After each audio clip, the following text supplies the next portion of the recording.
29-ാം അധ്യായത്തിൻ്റെ 1-2 വാക്യം വായിക്കുക. தாவீது வாசம் பண்ணின நகரமாகிய அரியேலே அரியேலே ஐயோ, வருஷா வருஷம் பண்டிகைகளை அனுசரித்து வந்தாலும் அரியேலுக்கு இடுக்கம் உண்டாக்குவேன், அப்பொழுது துக்கமும் சலிப்பும் உண்டாகும். അടുത്ത മലയാളം. അയ്യോ അരിയേലേ അരിയേലേ, ദാവീദ് പാളയമറിക്കുന്ന നഗരമേ, ആണ്ടോട് ആണ്ട് കൂട്ടുവിൻ, ഉത്സവങ്ങൾ മുറയ്ക്ക് വന്നുകൊണ്ടിരിക്കട്ടെ. എന്നാൽ ഞാൻ അരിയേലിനെ ഞെരുക്കും, ദുഃഖവും വിലാപവും ഉണ്ടാകും, അത് എനിക്ക് അരിയേലായി തന്നെ ഇരിക്കും. മതി. ഇവിടെ നമ്മൾ വായിക്കുമ്പോൾ യെരുശലേമിനെ, ജെറുസലേം എന്ന നഗരത്തിൻ്റെ മറ്റൊരു പേരാണ് അരിയൽ എന്ന് പറയുന്നത്. ആ അരിയൽ എന്നുള്ള വാക്യത്തിൽ നമുക്കറിയാം, ഒന്ന് ഏറ്റവും ഉയർത്തപ്പെട്ട ഒന്നിനെയാണ് ഈ ഹരി എന്നൊക്കെ പറയത്തില്ലേ, ദൈവത്തിന് പോലും പര്യായമുള്ള. ഏൽ എന്ന് പറഞ്ഞാൽ ദൈവം, എൽ ഷദായി, എൽ ട്രക്കേൺ, എൽ എലോഹീം. അപ്പോൾ അതിനോട് ചേർന്ന് പേരുള്ളൊരു ഇതാണ് അരിയേൽ. അപ്പോൾ ഈ അരിയേലിൻ്റെ ഇംഗ്ലീഷ് നമ്മൾ വായിക്കുമ്പോൾ, ആർക്കും ഇംഗ്ലീഷുണ്ടോ? ഇംഗ്ലീഷ് വായിക്കുമ്പോൾ അതിന് ഏരിയൽ എന്നാണ് കൊടുത്തിരിക്കുന്നത്. നിങ്ങളുണ്ടല്ലേ ഈ ആൻറ്റിന റേഡിയോ സ്റ്റേഷനിലും റേഡിയോയ്ക്കൊക്കെ ഏരിയൽ വെച്ചിട്ടില്ല. അത് ഏറ്റവും ഉയർന്നു നിൽക്കുന്ന ഒരു ശിഖരം പോലെ, അതാണ് ഇംഗ്ലീഷ് അതിന് ഏരിയൽ എന്ന് കൊടുക്കപ്പെട്ടിരിക്കുന്നത്. ഈ അരിയൽ എന്നുള്ള വാക്ക് വേദപുസ്തകം നമുക്ക് 1 ദിനവൃത്താന്തം 11-ാം അധ്യായത്തിൻ്റെ 22-ാം വാക്യത്തിൽ മോവാബ്യരും ഈ അരിയൽ എന്നുള്ള വാക്ക് ഉപയോഗിച്ചിരുന്നു. ഒരുപക്ഷെ അത് എബ്രായ ഗ്രീക്ക് ഭാഷ എന്തെങ്കിലും ആയിരിക്കും. അപ്പോൾ അവിടെ അതിൻ്റെ പ്രാധാന്യം, അവർ പർവ്വതങ്ങളുടെ ശിഖരം എന്നാണ്, അല്ലെങ്കിൽ പർവ്വതങ്ങളുടെ ദേവൻ എന്നൊക്കെ മോവാബിനെ വിശേഷിപ്പിച്ചിട്ടുണ്ടായിരുന്നു. അപ്പോൾ ആ പേരിൽ അവിടെ ഒരു വലിയ ശക്തിമാനുണ്ടായിരുന്നു മോവാബ് ദേശത്തിൽ. വായിച്ച് 1 ദിനവൃത്താന്തം 11-22. കാസ്പേലിൽ ഒരു പരാക്രമശാലിയുടെ മകനായ യഹൂദയുടെ മകനായ ബെനയ്യാവും വീര്യപ്രവൃത്തികൾ ചെയ്തു. അവൻ മോവാബിന്റെ അരിയേലിന്റെ 2 പുത്രന്മാരെ സംഹരിച്ചതല്ലാതെ. മോവാബിലെ അരിയേലിലെ 2 പുത്രന്മാർ. അപ്പോൾ അവിടെയും ആ പേര് അവർ ഉപയോഗിച്ചിരുന്നു. ഇസ്രായേൽ യെരുശലേം നഗരത്തിന് ഉപയോഗിച്ച പേര്, അല്ലെങ്കിൽ ആ പേര് നേരത്തെ തന്നെ മോവാബ്യരും അതിനെ പ്രാധാന്യം കൊടുത്തിരിക്കുന്നുണ്ട്. അപ്പം ദൈവത്തിൻ്റെ പർവ്വതം, ദൈവത്തിൻ്റെ നഗരം, ദൈവത്തിൻ്റെ സിംഹാസനം, അല്ലെങ്കിൽ ലയൺ ഓഫ് ഗോഡ്, ദൈവത്തിൻ്റെ സിംഹം എന്നൊക്കെ അതിന് പ്രത്യേകമായിട്ട് പേരുകളുണ്ട്. മാത്രമല്ല അതിന് സിറ്റി ഓഫ്, ഈ യെരുശലേമിനെ കുറിച്ച് നമ്മൾ വായിക്കും 125-ാം സങ്കീർത്തനത്തിലെ 125-ൽ വായിക്കുമ്പോൾ പർവ്വതങ്ങൾ ചുറ്റി നിൽക്കും. യെരുശലേമിനെ കുറിച്ച് വായിക്കുമ്പോൾ അതാണ് പറയുന്നത്. വായിച്ച് 125-ന്റെ. പർവ്വതങ്ങൾ യെരുശലേമിനെ ചുറ്റിയിരിക്കുന്നു, യഹോവ ഇന്നു മുതൽ എന്നേക്കും തന്റെ ജനത്തെ. യെരുശലേമിന് മതിലില്ലെന്നാണ് പറയുന്നത്. യെരുശലേമിന് മതിലില്ലാത്തതിൻ്റെ കാരണം പർവ്വതങ്ങൾ കൊണ്ട് ചുറ്റിയ ഒരു നഗരമാണ്. പർവ്വതങ്ങളുടെ ശിഖരമെന്നൂടെ ഈ വാക്കിന് അർത്ഥമുണ്ട്. അപ്പോൾ പർവ്വതങ്ങളുടെ ശിഖരങ്ങൾ നോക്കിയാൽ സിംഹം തലയെടുത്ത് നിൽക്കുന്ന പോലെയാണ് അതിൻ്റെ വ്യാഖ്യാനം കൊടുത്തിരിക്കുന്നത്. അപ്പോൾ യെരുശലേമിന് ചുറ്റിയുള്ള എല്ലാ പർവ്വതങ്ങളും അതിൻ്റെ അഗ്രത്തിൽ, നമ്മൾ എവറസ്റ്റ് കൊടുമുടി എന്ന് കേട്ടില്ലേ, അതിൻ്റെ അഗ്രത്തിലൊരു സ്തൂപം പോലെ ഉണ്ട്.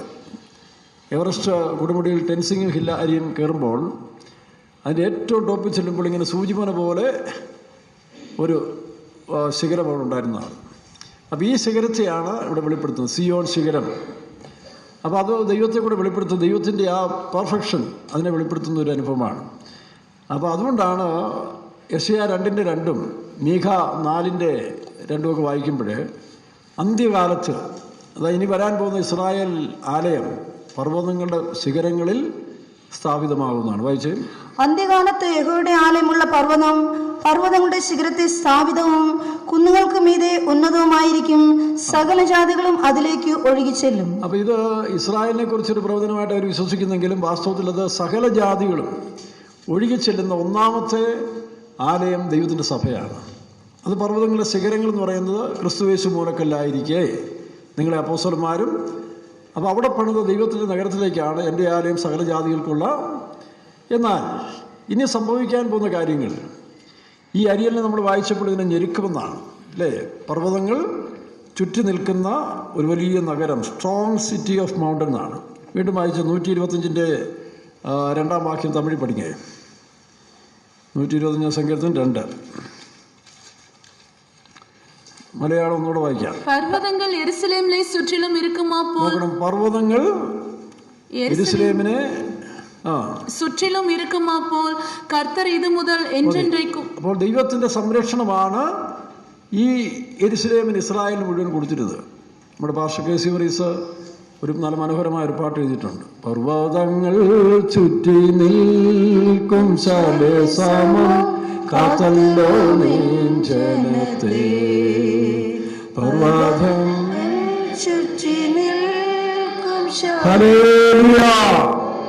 അപ്പോൾ ഈ ഒരു സംരക്ഷണം ഓരോ ദൈവവചനമുണ്ട്, അത് നിങ്ങൾ മറന്നു പോകരുത്. നിങ്ങൾ തനിച്ചല്ല, ഇതുപോലെ ഒരു സംരക്ഷണം ഓരോ ദൈവമക്കൾക്കും ഉണ്ട്. നമ്മൾ വിചാരിക്കും നമ്മളെ ദൈവം പലപ്പോഴും തനിച്ച് വിട്ടുകളയില്ല, അത് നമ്മൾ അനുഭവിക്കണം. ദൈവത്തിൻ്റെ ആ സംരക്ഷണം അത് നമ്മൾ അനുഭവിച്ചുകൊണ്ടേയിരിക്കണം. അപ്പോൾ ഈ പർവ്വതങ്ങൾ ചുറ്റിയിരിക്കുന്ന യെരുശലേം, അതിനെക്കുറിച്ചൊരു പ്രവചനം എന്താ? 2-ാം വാക്യത്തിൽ അരിയേലിനെ ഞാൻ ഞെരുക്കും. ദൈവം തന്നെ അതിനെ വിട്ടുകൊടുക്കാൻ പോവുകയാണ്. അരിയലിനെ ഞെരുക്കുമെന്നാണ്. അങ്ങനെ ഒരു വാക്യം നമ്മൾ മലയാളത്തിനുള്ളിൽ വായിച്ച്, ഞാൻ അരിയലിനെ ഞെരുക്കും. വായിക്കാം. ഞെരുക്കും. ആരെ കൊണ്ട് ഞെരുക്കും? അതിൻ്റെ 7-ാം വാക്യത്തിൽ വായിക്കുമ്പോൾ അരിയേലിന് നേരെ സകല ജാതികളെയും യെരുശലേമിനെതിരായി വരാൻ പോവുകയാണ്. ഇപ്പം നിങ്ങൾക്കറിയാം, ഇന്ത്യ ചൈനയൊക്കെ വലിയ ഹൈവേ തീർക്കുകയാണ്.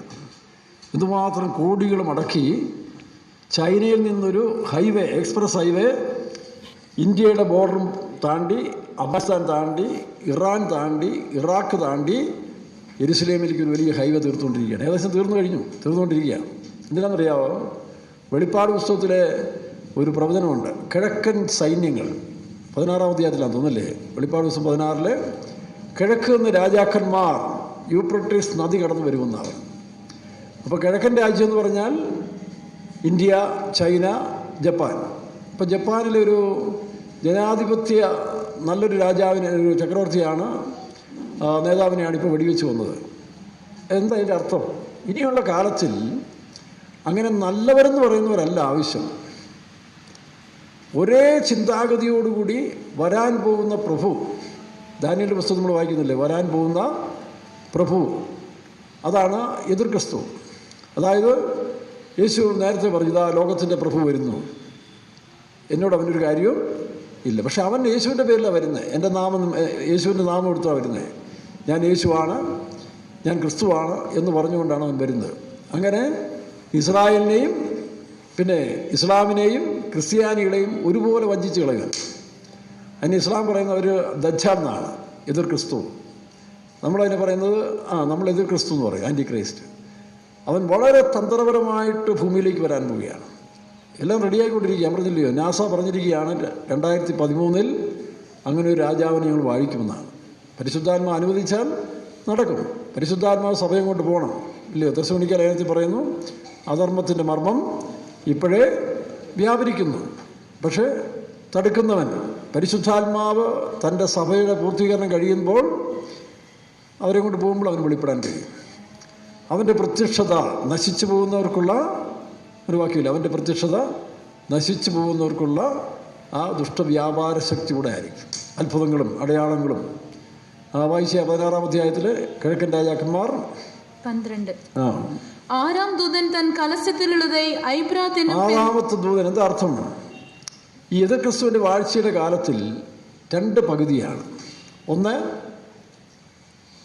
ആദ്യത്തെ 3.5 വർഷം, 2-ാം 3.5 വർഷം, 42 മാസം വീതം. അപ്പോൾ ആദ്യത്തെ അനുഭവം അവൻ്റെ സാമ്രാജ്യം കെട്ടിയെടുക്കുക എന്നുള്ളതാണ്. അതോടൊപ്പം തന്നെ സഭയിൽ നിന്ന് ശേഷിപ്പായ ആളുകളെ രക്തസാക്ഷികളായിട്ട് ഇവിടുന്ന് പൂർത്തീകരിച്ചു പോവുകയാണ്. സഭ 3 അനുഭവമുണ്ട്. ഒന്ന്, കർത്താവിൻ്റെ പേരിൽ എടുക്കപ്പെടുന്ന മണവാട്ടി. 2, കൈവിടപ്പെട്ട് പൂർണ്ണപ്പെടുന്ന രക്തസാക്ഷികൾ. 3, നല്ലൊരു ശതമാനം കൈവിടപ്പെട്ട് അന്ത്യക്രിസ്തുവിൻ്റെ പേരിലേക്ക് പോകും. ഇപ്പോൾ തന്നെ ഈ വാക്സിനേഷനെ കുറിച്ചുള്ള പല അഭിപ്രായ വ്യത്യാസങ്ങളില്ലേ? മനുഷ്യൻ്റെ ഒരു ഏകീകരണത്തിലേക്ക് കൊണ്ടുവരാൻ കൂടിയാണ്. അതായത് ആരോഗ്യമുള്ള മനുഷ്യരെ, ഇപ്പോൾ പരിണാമ സിദ്ധാന്തം അനുസരിച്ച് അത് മാറിയെങ്കിലും അതിൻ്റെ അവസാനത്തിൽ ഇപ്പോൾ കൊണ്ടുവന്നിരിക്കുന്ന മനുഷ്യനാണ്.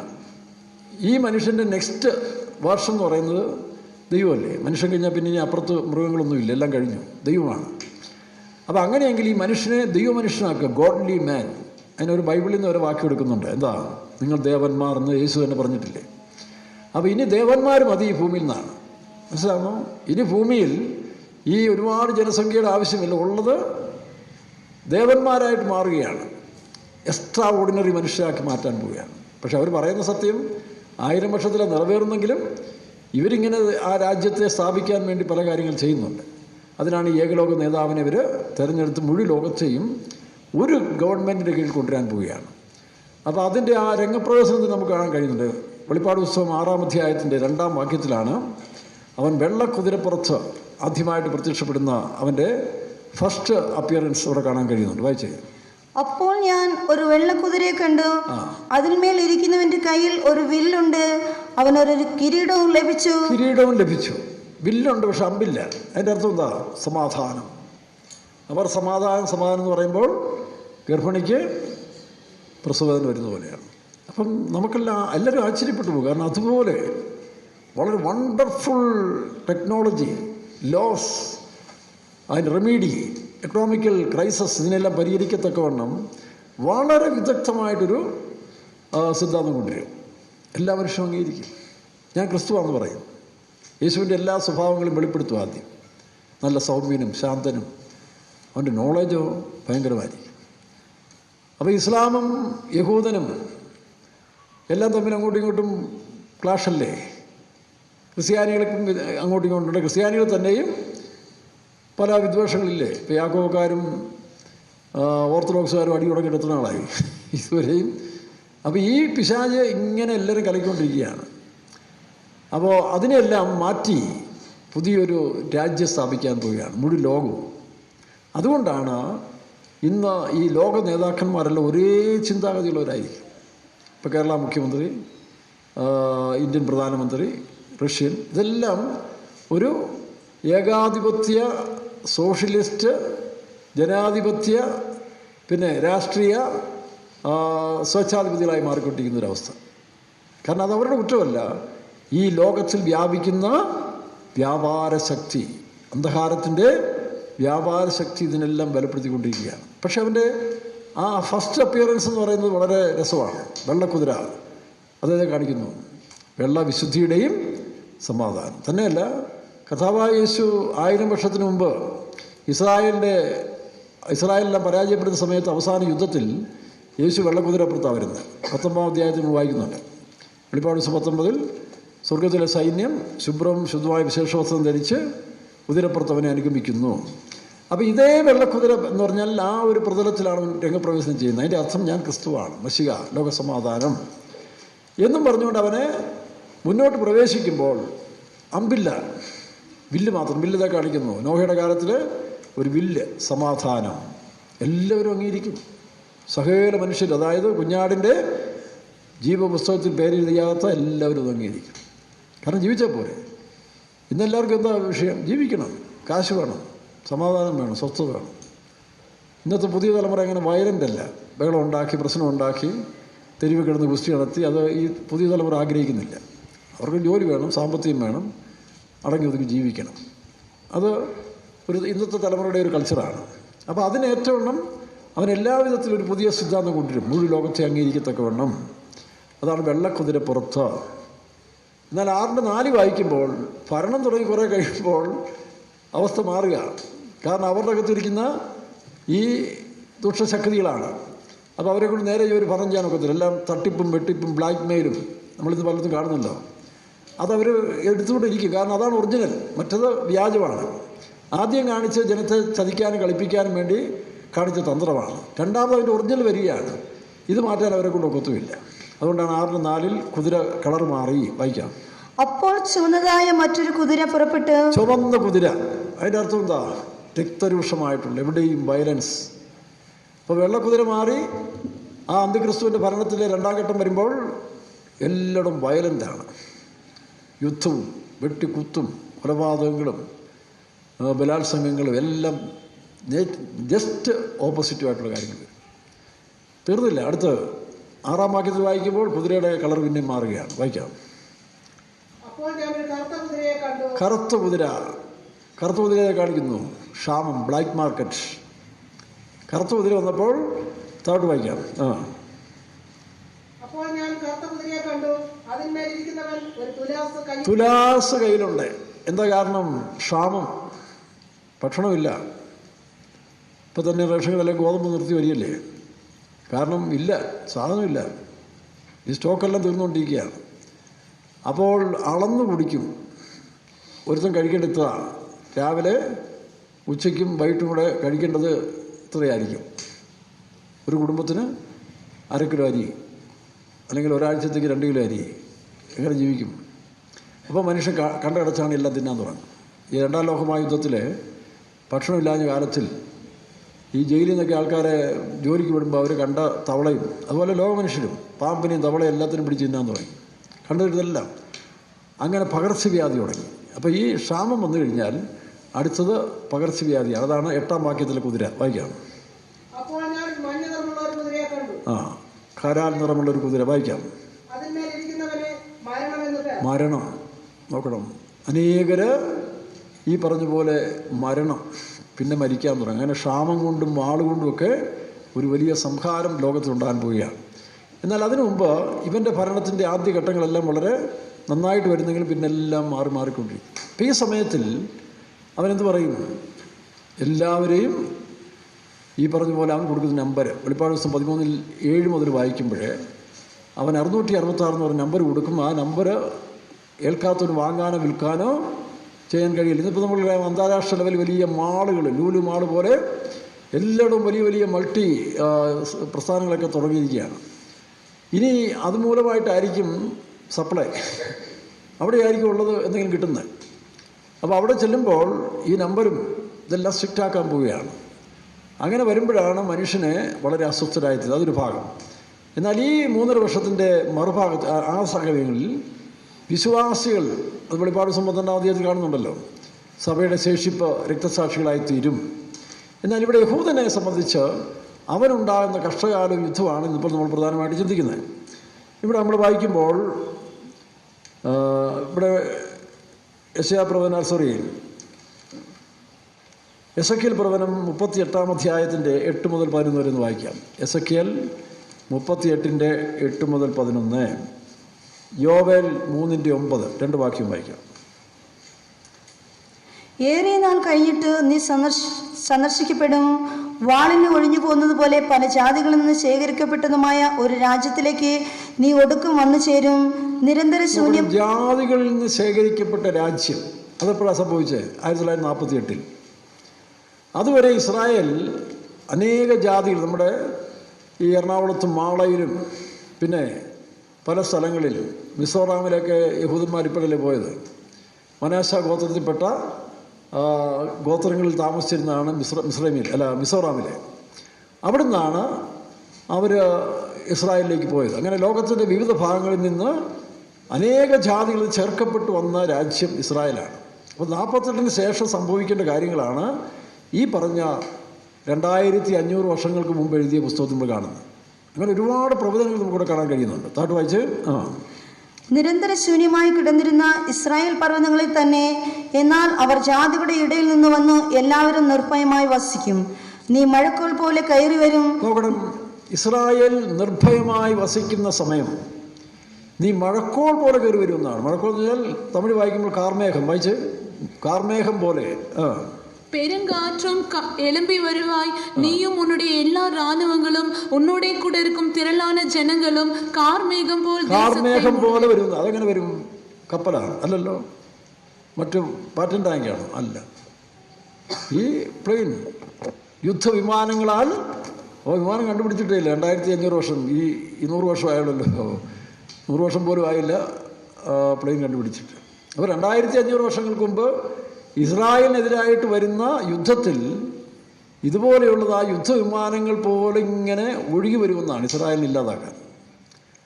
അപ്പോൾ അങ്ങനെ ഈ വടക്കൻ രാജ്യങ്ങളായ തൂബൽ, മേശക്ക്, ഇതെല്ലാം റഷ്യയുടെ ഇതിൽ ഇപ്പോൾ നീങ്ങിക്കൊണ്ടിരിക്കുകയല്ലേ യുക്രൈനിൽ. ഇപ്പോൾ എന്താ യുക്രൈനിലൊരു തടസ്സം വന്നതിൻ്റെ കാരണം എന്താണെന്ന് ചോദിച്ചാൽ അതൊരു പ്രവചനവൃത്തിയാണ്.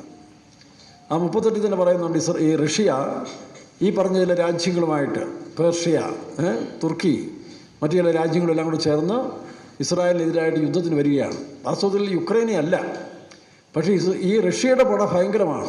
ലോകത്തിൽ നിന്ന് ഏറ്റവും വലിയ സൈന്യ ശക്തി ഉള്ള രാജ്യം റഷ്യയാണ്. അപ്പോൾ ഇസ്രായേൽ പൂർണ്ണമായിട്ടും എന്നെ നശിപ്പിക്കാൻ വേണ്ടിയല്ലല്ലോ ദൈവം അനുവദിക്കുന്നത്. ഇസ്രായേലിന് ഇപ്പോൾ അന്ത്യക്രിസ്തുവിൻ്റെ കയ്യിൽ ശത്രുവിൽ കൊടുക്കുന്നതിന് കാരണമുണ്ട്. കാരണം അവർ ദൈവത്തെ വിട്ടുപോയി, ദൈവത്തെ വിട്ട് മാറിപ്പോയി. എന്നാൽ അവർ വീണ്ടും തിരിച്ചു വരും. കുറേ ശേഷിപ്പ് അതിനകത്തുണ്ട്. ആ ശേഷിപ്പിനെ സൂക്ഷിക്കണം. അതുകൊണ്ട് റഷ്യയുടെ ഈ മഹാശക്തി ഇസ്രായേലിനെ വളഞ്ഞാൽ അത് ബുദ്ധിമുട്ടായിത്തീരും. അതുകൊണ്ട് ഈ റഷ്യയുടെ സൈന്യശക്തിയെ 5/6 ഇസ്രായേലിനെ ആക്രമിക്കാൻ വരുമ്പോൾ ഇല്ലാതാകണം. 1/6 ശേഷിക്കണമെന്നാണ്. ആ വാക്യം ഒന്ന് വായിച്ച് 38 ഇവിടെ താഴോട്ടുണ്ടല്ലോ. 6 അല്ലേ? 39:2 അവരിൽ 6 ശേഷിപ്പിച്ചു. ഞാൻ നിന്നെ വഴിതെറ്റിച്ചു, നിന്നെ 6 ശേഷിപ്പിച്ചു, നിന്നെ വടക്കേ അറ്റത്ത് നിന്ന് പുറപ്പെടുവിച്ചു. 39 അധ്യായം എസെക്കിയേൽ 39 വാക്യത്തിൽ വായിക്കുമ്പോൾ റഷ്യയുടെ പടജനങ്ങൾ സിറിയയിൽ കയറി ഇസ്രായേലിനെ ആക്രമിക്കുന്ന സമയത്തിന് മുൻപ് ഇവൻ്റെ സൈന്യങ്ങൾ ഒരുപാട് നശിക്കും. അത് പ്രവചനം എഴുതി വച്ചിരിക്കുകയാണ്. അതുകൊണ്ടാണ് ഇപ്പോൾ യുക്രൈനിൽ കയറിയിട്ട് രക്ഷപ്പെടാൻ വയ്യാതെ വന്ന ആപ്പിലായിപ്പോയി. പണ്ട് നാട്ടുകാർ പറയും ഈ ചൊക്കൻ ആപ്പിലായി പോയെന്ന് പറയില്ലയോ? കേട്ടിട്ടുണ്ടോ? പണ്ടൊരു കുരങ്ങനെ ഈ 2 പേര് തടി അറുത്തുകൊണ്ടിരിക്കുക, മരം അറുത്തുകൊണ്ടിരിക്കുക. അപ്പോൾ വലിയ വാൾ വെച്ച് മരം അറുത്തുകൊണ്ടിരിക്കുമ്പോൾ ഈ കുരങ്ങന്മാർ ഇത് കണ്ട് വളരെ രസകരമായിട്ട് ആസ്വദിച്ചുകൊണ്ടിരുന്നു. അപ്പോൾ ഇവന്മാരറിയാമല്ലോ, മനുഷ്യൻ കാണിക്കുന്നതല്ലേ ഇവർക്ക് ഇഷ്ടമാണ്. അതുകൊണ്ടോ കുരങ്ങൻ്റെ കാര്യം പറഞ്ഞപ്പം പിള്ളേരെല്ലാം ജാഗ്രതയായി, കഥ പറയാൻ തുടങ്ങിയപ്പം. അപ്പോൾ ഇങ്ങനെ ഈ വാളുകൊണ്ട് അറുത്ത് ഇവർ ഉണ്ണാൻ പോയ സമയത്ത് അവരെന്ത് ചെയ്തു? ഈ മുറിവ് കൂടാതിരിക്കാൻ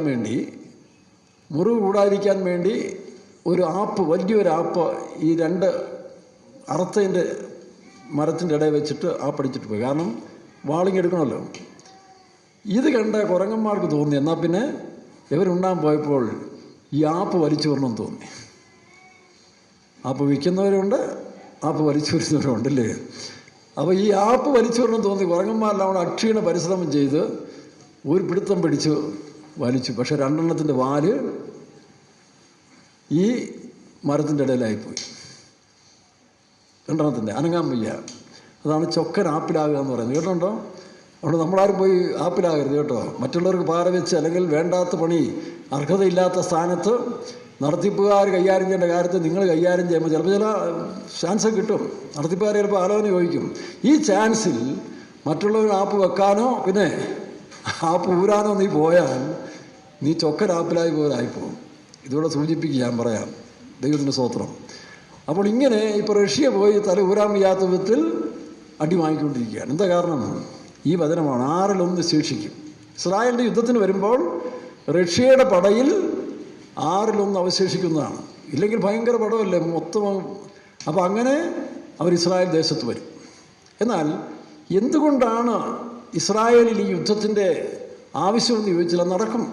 കാരണം 2016 ഡിസംബർ അവസാനത്തിൽ ബറാഖ് ഒബാമ അമേരിക്കൻ പ്രസിഡന്റ് സ്ഥാനം ഒഴിയുന്ന സമയത്തിൽ അയാൾ എന്ത് ചെയ്തു? ഒരു ബില്ല് പാസ്സാക്കി. അതായത് UN സെക്യൂരിറ്റി കൗൺസിൽ ബില്ല് പാസ്സാക്കി. കാരണം ഇസ്രായേലിൻ്റെ രാജ്യം 1917 സ്ഥാപിക്കപ്പെടുമ്പോൾ അല്ലെങ്കിൽ 48 അത് എസ്റ്റാബ്ലിഷ് ചെയ്യുമ്പോൾ അവർക്കൊരു അതിരുണ്ടായിരുന്നു. ഈ അതിരാണ് ഇസ്രായേലിൻ്റെ അതിരെന്നാണ് UN സമ്മതിച്ചിരിക്കുന്നത്.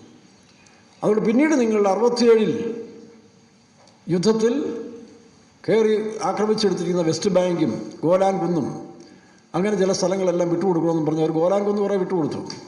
വെസ്റ്റ് ബാങ്ക് അവർ വിട്ടുകൊടുക്കില്ല. കാരണം എന്താ? അവിടെയാണ് അരിയേലിൻ്റെ നഗരം, ഇസ്രായേലിൻ്റെ യെരുശലേം വസിക്കുന്നത്. അപ്പോൾ അതുകൊണ്ടാണ് അവർ വിട്ടുകൊടുക്കാത്തത്. അപ്പോൾ ഇത് വിട്ടുകൊടുക്കണമെന്ന് പറഞ്ഞ് ബറാഖ് ഒബാമയുടെ അവസാന കാലത്തിൽ ബില്ല് പാസ്സാക്കി, UN പ്രമേയം പാസ്സാക്കി ഇട്ടിരിക്കുക. അപ്പോൾ UN ഒരു പ്രമേയം പാസ്സാക്കി കഴിഞ്ഞാൽ അത് നടപ്പാക്കിയിരിക്കും. കാരണം ഇത് കുവൈറ്റ് സദാം ഹുസൈൻ ആക്രമിച്ച സമയത്ത് UN പാസ്സാക്കി. അങ്ങനെ UN നിർദ്ദേശപ്രകാരമാണ് ഫ്രഞ്ച്, അമേരിക്കൻ, ഈ ഇംഗ്ലണ്ട് സേനകളെല്ലാം കൂടെ ചേർന്ന് അതിൽ അംഗങ്ങളായിരിക്കുന്ന സേനകളെല്ലാം ചെന്ന് കുവൈറ്റിനെ വിടുവിച്ചെടുത്തത്. അപ്പോൾ ഇതുപോലെ ഇസ്രായേൽ വാസ്തവത്തിൽ ഇപ്പോൾ UN പ്രമേയത്തിൻ്റെ അനുസരിച്ച് യെരുശലേമിൻ്റെ പകുതി പാലസ്തീന് വിട്ടുകൊടുക്കേണ്ടത് നിയമം പാസ്സാക്കിയിട്ടിരിക്കുകയാണ്. എന്നാൽ എന്തുകൊണ്ടാണ് അത് നടപ്പാകാതെ പോയെന്ന് ചോദിച്ചാൽ നടപ്പാകും. 2017 ജനുവരിയിൽ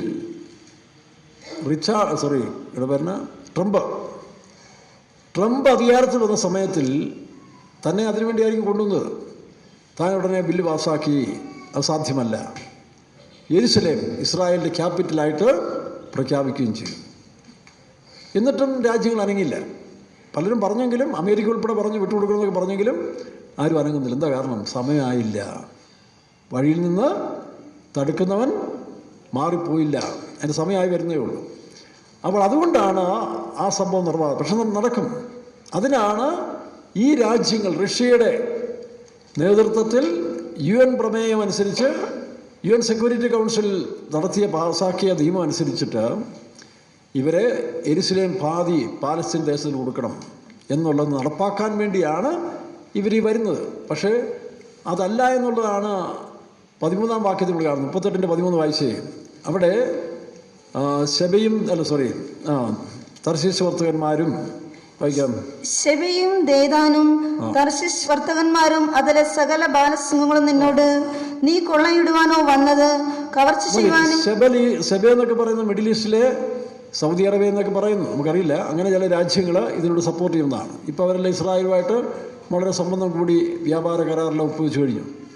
അപ്പോൾ ശബയും ദേദാനും പിന്നെ തർശീശ് വർത്തകന്മാരും. തർശീശ് എന്ന് പറഞ്ഞാൽ ഇംഗ്ലണ്ടാണ്. ഇംഗ്ലണ്ടിൻ്റെ ബാലസിംഹങ്ങൾ എന്ന് പറയുന്ന ആരാണ്? അയർലൻഡ്, പിന്നെ ഓസ്ട്രേലിയ, കാനഡ, ഇങ്ങനെയുള്ളതായ ചില രാജ്യങ്ങൾ അവരിപ്പോൾ സൈലൻ്റാണ്. ഇപ്പോൾ അമേരിക്ക പിൻവാങ്ങി ഉൾവലിഞ്ഞിരിക്കുകയാണ്. അവർ ഒരു ഉൾവലിവിലേക്ക് വന്നിരിക്കുകയാണ്. പ്രത്യക്ഷതയിൽ ഈ യുദ്ധമൊക്കെ നടന്നെങ്കിലും കാരണം മറ്റൊന്നല്ല, ഇതിങ്ങനെ നടക്കണം. അപ്പോൾ അമേരിക്കയ്ക്ക് അത് മനസ്സിലായിട്ടുണ്ട്, ഇതിങ്ങനെ സംഭവിക്കേണ്ടതായതുകൊണ്ട് അമേരിക്കയുടെ നേതൃത്വത്തിലല്ല, പക്ഷേ റഷ്യയുടെ ഉദ്ദേശം ഈ ഇസ്രായേലിനെ പാതി കൊടുക്കുക എന്നുള്ളതല്ല. ഇപ്പോൾ വന്നിരിക്കുന്ന ക്ഷാമവും പ്രയാസവും സാമ്പത്തിക പ്രതിസന്ധിയിൽ ഇസ്രായേലിൻ്റെ സമ്പത്ത് കൊള്ളയിടാൻ, അതാണ് അവർ പറഞ്ഞിരിക്കുന്നത്. എന്നാലും അവരെ കൊണ്ട് അവരെ സഹായിക്കാൻ കഴിയത്തില്ല.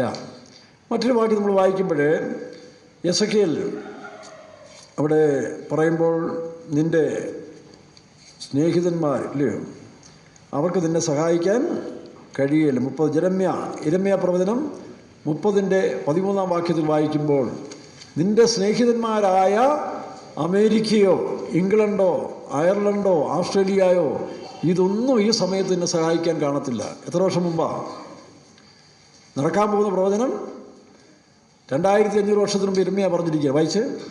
നിന്റെ വ്യവഹാരം നടത്തുവാൻ ആരുമില്ല. നിന്റെ വ്യവഹാരം, കാരണം ഈ മഴക്കോൾ പോലെ ഈ രാജ്യങ്ങളെല്ലാം നിന്റെ നേരെ വരുമ്പോൾ ഇവർക്കെതിരായിട്ട് ഒരു രാജ്യം ശബ്ദിക്കത്തില്ല.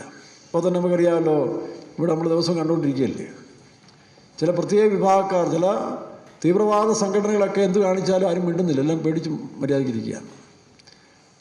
അല്ലാത്തതെന്തെങ്കിലും പറഞ്ഞാൽ ഉടനെ അതിന് തലയെടുക്കാൻ സാംസ്കാരിക നായകന്മാരും ഇല്ലാത്ത പുള്ളികളെല്ലാം മുന്നോട്ട് വരും. കാരണം ആരെയോ പേടിക്കുകയാണ്. ഇത് വാസ്തവത്തിൽ ഒരു മതമോ ഒരു സംഘടനയോ മാത്രമല്ല, ഇത് ലോകം മുഴുവനും കീഴ്പ്പെടുത്തിക്കൊണ്ടിരിക്കുന്ന എതിർ ക്രിസ്തുവിൻ്റെ വ്യാപാര ശക്തി വ്യാപരിക്കുന്നു.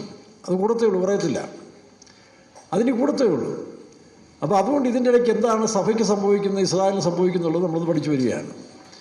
അപ്പോൾ അങ്ങനെ വരുമ്പോൾ അമേരിക്കയ്ക്ക് പോലും അവരെ സഹായിക്കാൻ ഒക്കത്തില്ല. അതിന് 2 കാരണമാണ്. ഒന്ന്, ഈ UN പ്രമേയം പാസ്സാക്കേണ്ടത് ആവശ്യം. 2, അവസാനത്തെ യുദ്ധത്തിൽ മാനുഷിക കരങ്ങളല്ല, ദൈവം തന്നെ ഇസ്രായേലിനെ സഹായിക്കണം. താട്ട് വായിക്കാം. നിന്റെ വ്യവഹാരം നടത്തുവാൻ ആരുമില്ല, നിന്റെ മുറിവിനിടുവാൻ മരുന്നും കുഴമ്പവും ഇല്ല. നിന്റെ മുറിവിന്, കാരണം ഈ അക്രമങ്ങളെല്ലാം നടക്കുമ്പോൾ ആർക്കും ഇസ്രായേലിനെ സഹായിക്കാൻ വയ്യാതെ. 38-ാമത്തെ യെസക്കേൽ 38-13 വായിച്ച്, അതാണ് നമ്മൾ വായിച്ചത് അല്ലേ. സഖ്യരാജ്യങ്ങളെല്ലാം ചോദിക്കുന്നുള്ളേ ഉള്ളൂ, പക്ഷേ അവർക്ക് സഹായിപ്പാൻ ഒക്കത്തില്ല. ഈ കാലങ്ങളാണ് യാക്കോബിൻ്റെ കഷ്ടകാലം എന്ന് പറയുന്നത്. സഭയുടെ പീഡനകാലം പൂർത്തീകരിക്കുന്ന സമയങ്ങൾ പിന്നീട് ഇസ്രായേലിൻ്റെ കഷ്ടകാലം തുടങ്ങുകയായിരുന്നു. ഇരമ്യ 30-ാം അധ്യായം 7-ാം വാക്യം വായിച്ച്. ഇരമ്യ 30-7. ആ നാൾ പോലെ വേറെ ഇല്ലാതവണ്ണം അത് വലുതായിരിക്കുന്നു കഷ്ടം, അത് യാക്കോബിന് കഷ്ടകാലം തന്നെ. കഷ്ടകാലം നോക്കണം. ഇസ്രായേലിൻ്റെ ചരിത്രത്തിൽ ഇങ്ങനെയൊരു കഷ്ടകാലം അവർ ജീവിതം ഉണ്ടാകത്തില്ല. അന്ത്യക്രിസ്തു അവർക്കെതിരായിത്തീരും. എന്നാൽ ആദ്യം വളരെ തന്ത്രപരമായിട്ട് മശിഹായെന്നും പറഞ്ഞ് യഹൂദനെയും പിന്നെ മശിഹായെ പോലെ വരുന്ന ഇമാം മഹദി എന്ന് മുസ്ലിമിനെയും നോക്കണം. അതാണ് വെളിപ്പാട് 6-ാം അധ്യായം 2-ാം വാക്യത്തിൽ വരുന്ന വെള്ളക്കുതിര. അവരുടെ ഖുറാനിലെ വ്യാഖ്യാനം അനുസരിച്ച് ഇമാം മഹദി എന്നാണ്. അന്ത്യകാലത്തിൽ ഇമാം മഹദി, ഈ പോപ്പുലർ ഫണ്ടുകാരൊക്കെ എല്ലാവരും ഈ കറുത്ത കൂടിയൊക്കെ പിടിച്ച് നടക്കുന്നില്ലേ, അവർ അവസാനത്തിൽ അഫ്ഗാൻ കേന്ദ്രീകരിച്ചുകൊണ്ട് വലിയ സൈന്യത്തെ ഉരുവാക്കി ഇസ്രായേലിലേക്ക് മാർച്ച് ചെയ്യും. ഇമാം മഹദി എന്ന് പറയുന്ന ഈ വ്യക്തി ഞങ്ങളെ സഹായിക്കും എന്നിവർ തെറ്റിദ്ധരിക്കപ്പെടും. മുസ്ലിങ്ങളൊക്കെ എത്രയോ നല്ല മനുഷ്യരുണ്ട്, ചില ടെററിസ്റ്റുകളൊക്കെ ഇങ്ങനെ ഉണ്ടെങ്കിലും നല്ല നല്ല മനുഷ്യർ ഇസ്ലാമികളും ഇല്ല, ക്രിസ്ത്യാനികളുണ്ട്, ഹിന്ദുവിലുമുണ്ട്. ഒരു ശേഷിപ്പ് എല്ലായിടത്തും ഉണ്ട്. അപ്പോൾ ഇങ്ങനെ ഇവരും തെറ്റിദ്ധരിക്കും. ഇമാം മഹദി എന്ന് പറയുന്ന 6-ാം അധ്യായത്തിൽ 2-ാം വാക്യത്തിൽ വരുന്ന വെള്ളക്കുതിരപ്പുറത്ത് വരുന്നവൻ ഞങ്ങളെ സഹായിക്കാൻ വരുന്ന ഒരു ദൈവത്തിൻ്റെ പ്രതിനിധിയാണെന്ന് പറഞ്ഞവർ തെറ്റിദ്ധരിക്കും. അങ്ങനെ അവർ കൂടും. ക്രിസ്ത്യാനികളും കൈവിടപ്പെടുന്നവരെല്ലാം ഇവൻ മശിയാണെന്ന് പറഞ്ഞ് അങ്ങനെ കൂടും. യഹൂദന് ആലയം പണിത് കൊടുക്കാം, ആരെയും ശല്യം ചെയ്യുന്നില്ല, ആലയം പണിയാം, യെരുശലേമിൽ തന്നെ ഞങ്ങളുടെ ആലയം പണിതു എന്നും പറഞ്ഞ് പ്രഖ്യാപിച്ചു കഴിയുമ്പോൾ അവരും ഈ എതിർ ക്രിസ്തുവിനെ വിശ്വസിക്കും. എന്നാൽ ഇത് മുന്നറിയിപ്പായിട്ട് ദാനിയേൽ പ്രവചനം വായിക്കാവുന്നത്. കർത്താവായ യേശുവും പറഞ്ഞിട്ടുണ്ട്, ദാനിയേൽ പ്രവചനം പറഞ്ഞിട്ടുണ്ട്. ഇത് മുന്നറിയിപ്പായിട്ട് പറഞ്ഞിരിക്കുന്ന കാര്യം എന്താ?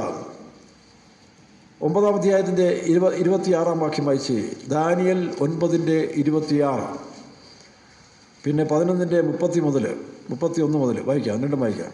62 ആഴ്ചവട്ടം കഴിഞ്ഞിട്ട് അഭിഷക്തൻ ഛേദിക്കപ്പെടും, അവന് ആരും ഇല്ലെന്ന് വരും. പിന്നെ വരുവാനിരിക്കുന്ന പ്രഭുവിന്റെ പടജനം. യേശു ക്രിസ്തുവിന്റെ ക്രൂശീകരണത്തെക്കുറിച്ച് പറയുന്നു. അതിനുശേഷം വരുവാനുള്ള പ്രഭു, ഞാൻ നേരത്തെ പറഞ്ഞില്ലേ, യേശു മുന്നമേ പറഞ്ഞല്ലോ, ഇതാ ലോകത്തിൻ്റെ പ്രഭു വരുന്നു, അവൻ എന്നോട് ഒരു കാര്യവും ഇല്ല, പക്ഷെ അവൻ വരുന്നു എന്നാണ് പറഞ്ഞു, വന്നില്ല, വരും. അതാണ് എതിർ ക്രിസ്തു എന്ന് പറയുന്നത്. പ്രഭു, വരുവാനിരിക്കുന്ന പ്രഭു, ആ പ്രഭുവാണ് ഈ പറഞ്ഞ എതിർ ക്രിസ്തു. അവൻ എന്ത് ചെയ്യും? 11-ാം അധ്യായത്തിൻ്റെ വായിച്ച 31-ാം വാക്യം മുതൽ വായിച്ച് ചെയ്യും. ദാനിയേൽ 11:31 മുതൽ.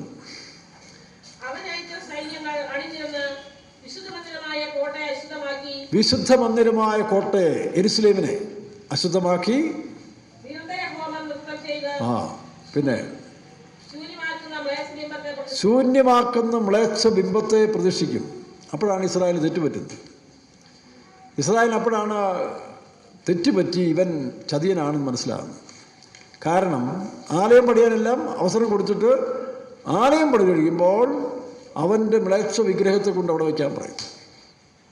അപ്പോൾ ഇസ്രായേൽ തെറ്റും. അതോട്ട് വായിച്ച്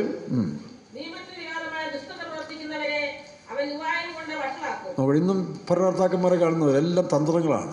എല്ലാ രാഷ്ട്രീയക്കാരനും കാണുന്ന തന്ത്രമാണ്. നമ്മളൊന്ന് സൂക്ഷ്മമായിട്ട് പരിശോധിച്ചാൽ എല്ലാ പാർട്ടികളും, കാരണം അവരെല്ലാം നിയന്ത്രിക്കുന്ന ഈ ശക്തിയാണ്.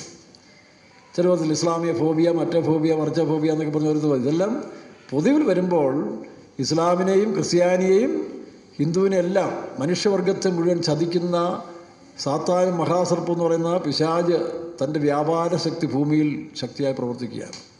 അതാണ് അതിൻ്റെ കാരണം. അതുകൊണ്ട് ഇസ്ലാം എന്ന് പറഞ്ഞുകൊണ്ട് ക്രിസ്ത്യാനി എന്ന് പറഞ്ഞുകൊണ്ടൊന്നും കാര്യമില്ല. മനുഷ്യനെ ചതിക്കുന്ന ശക്തി. താട്ട് വായിക്കാണ്.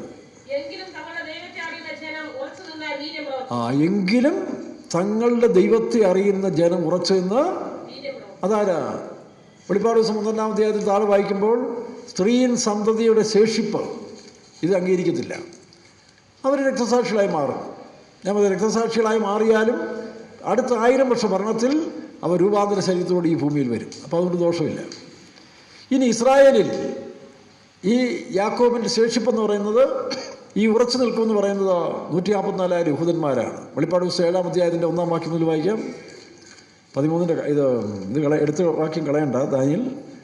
എന്നാൽ വെളിപ്പാട് ദിവസം 7-ന്റെ 1 മുതൽ വായിക്കുമ്പോൾ സ്വർഗത്തിൽ നിന്നൊരു ദൂതൻ വന്ന 144,000 യഹൂദന്മാരെ അവിടെ മുദ്രയിടുകയാണ്.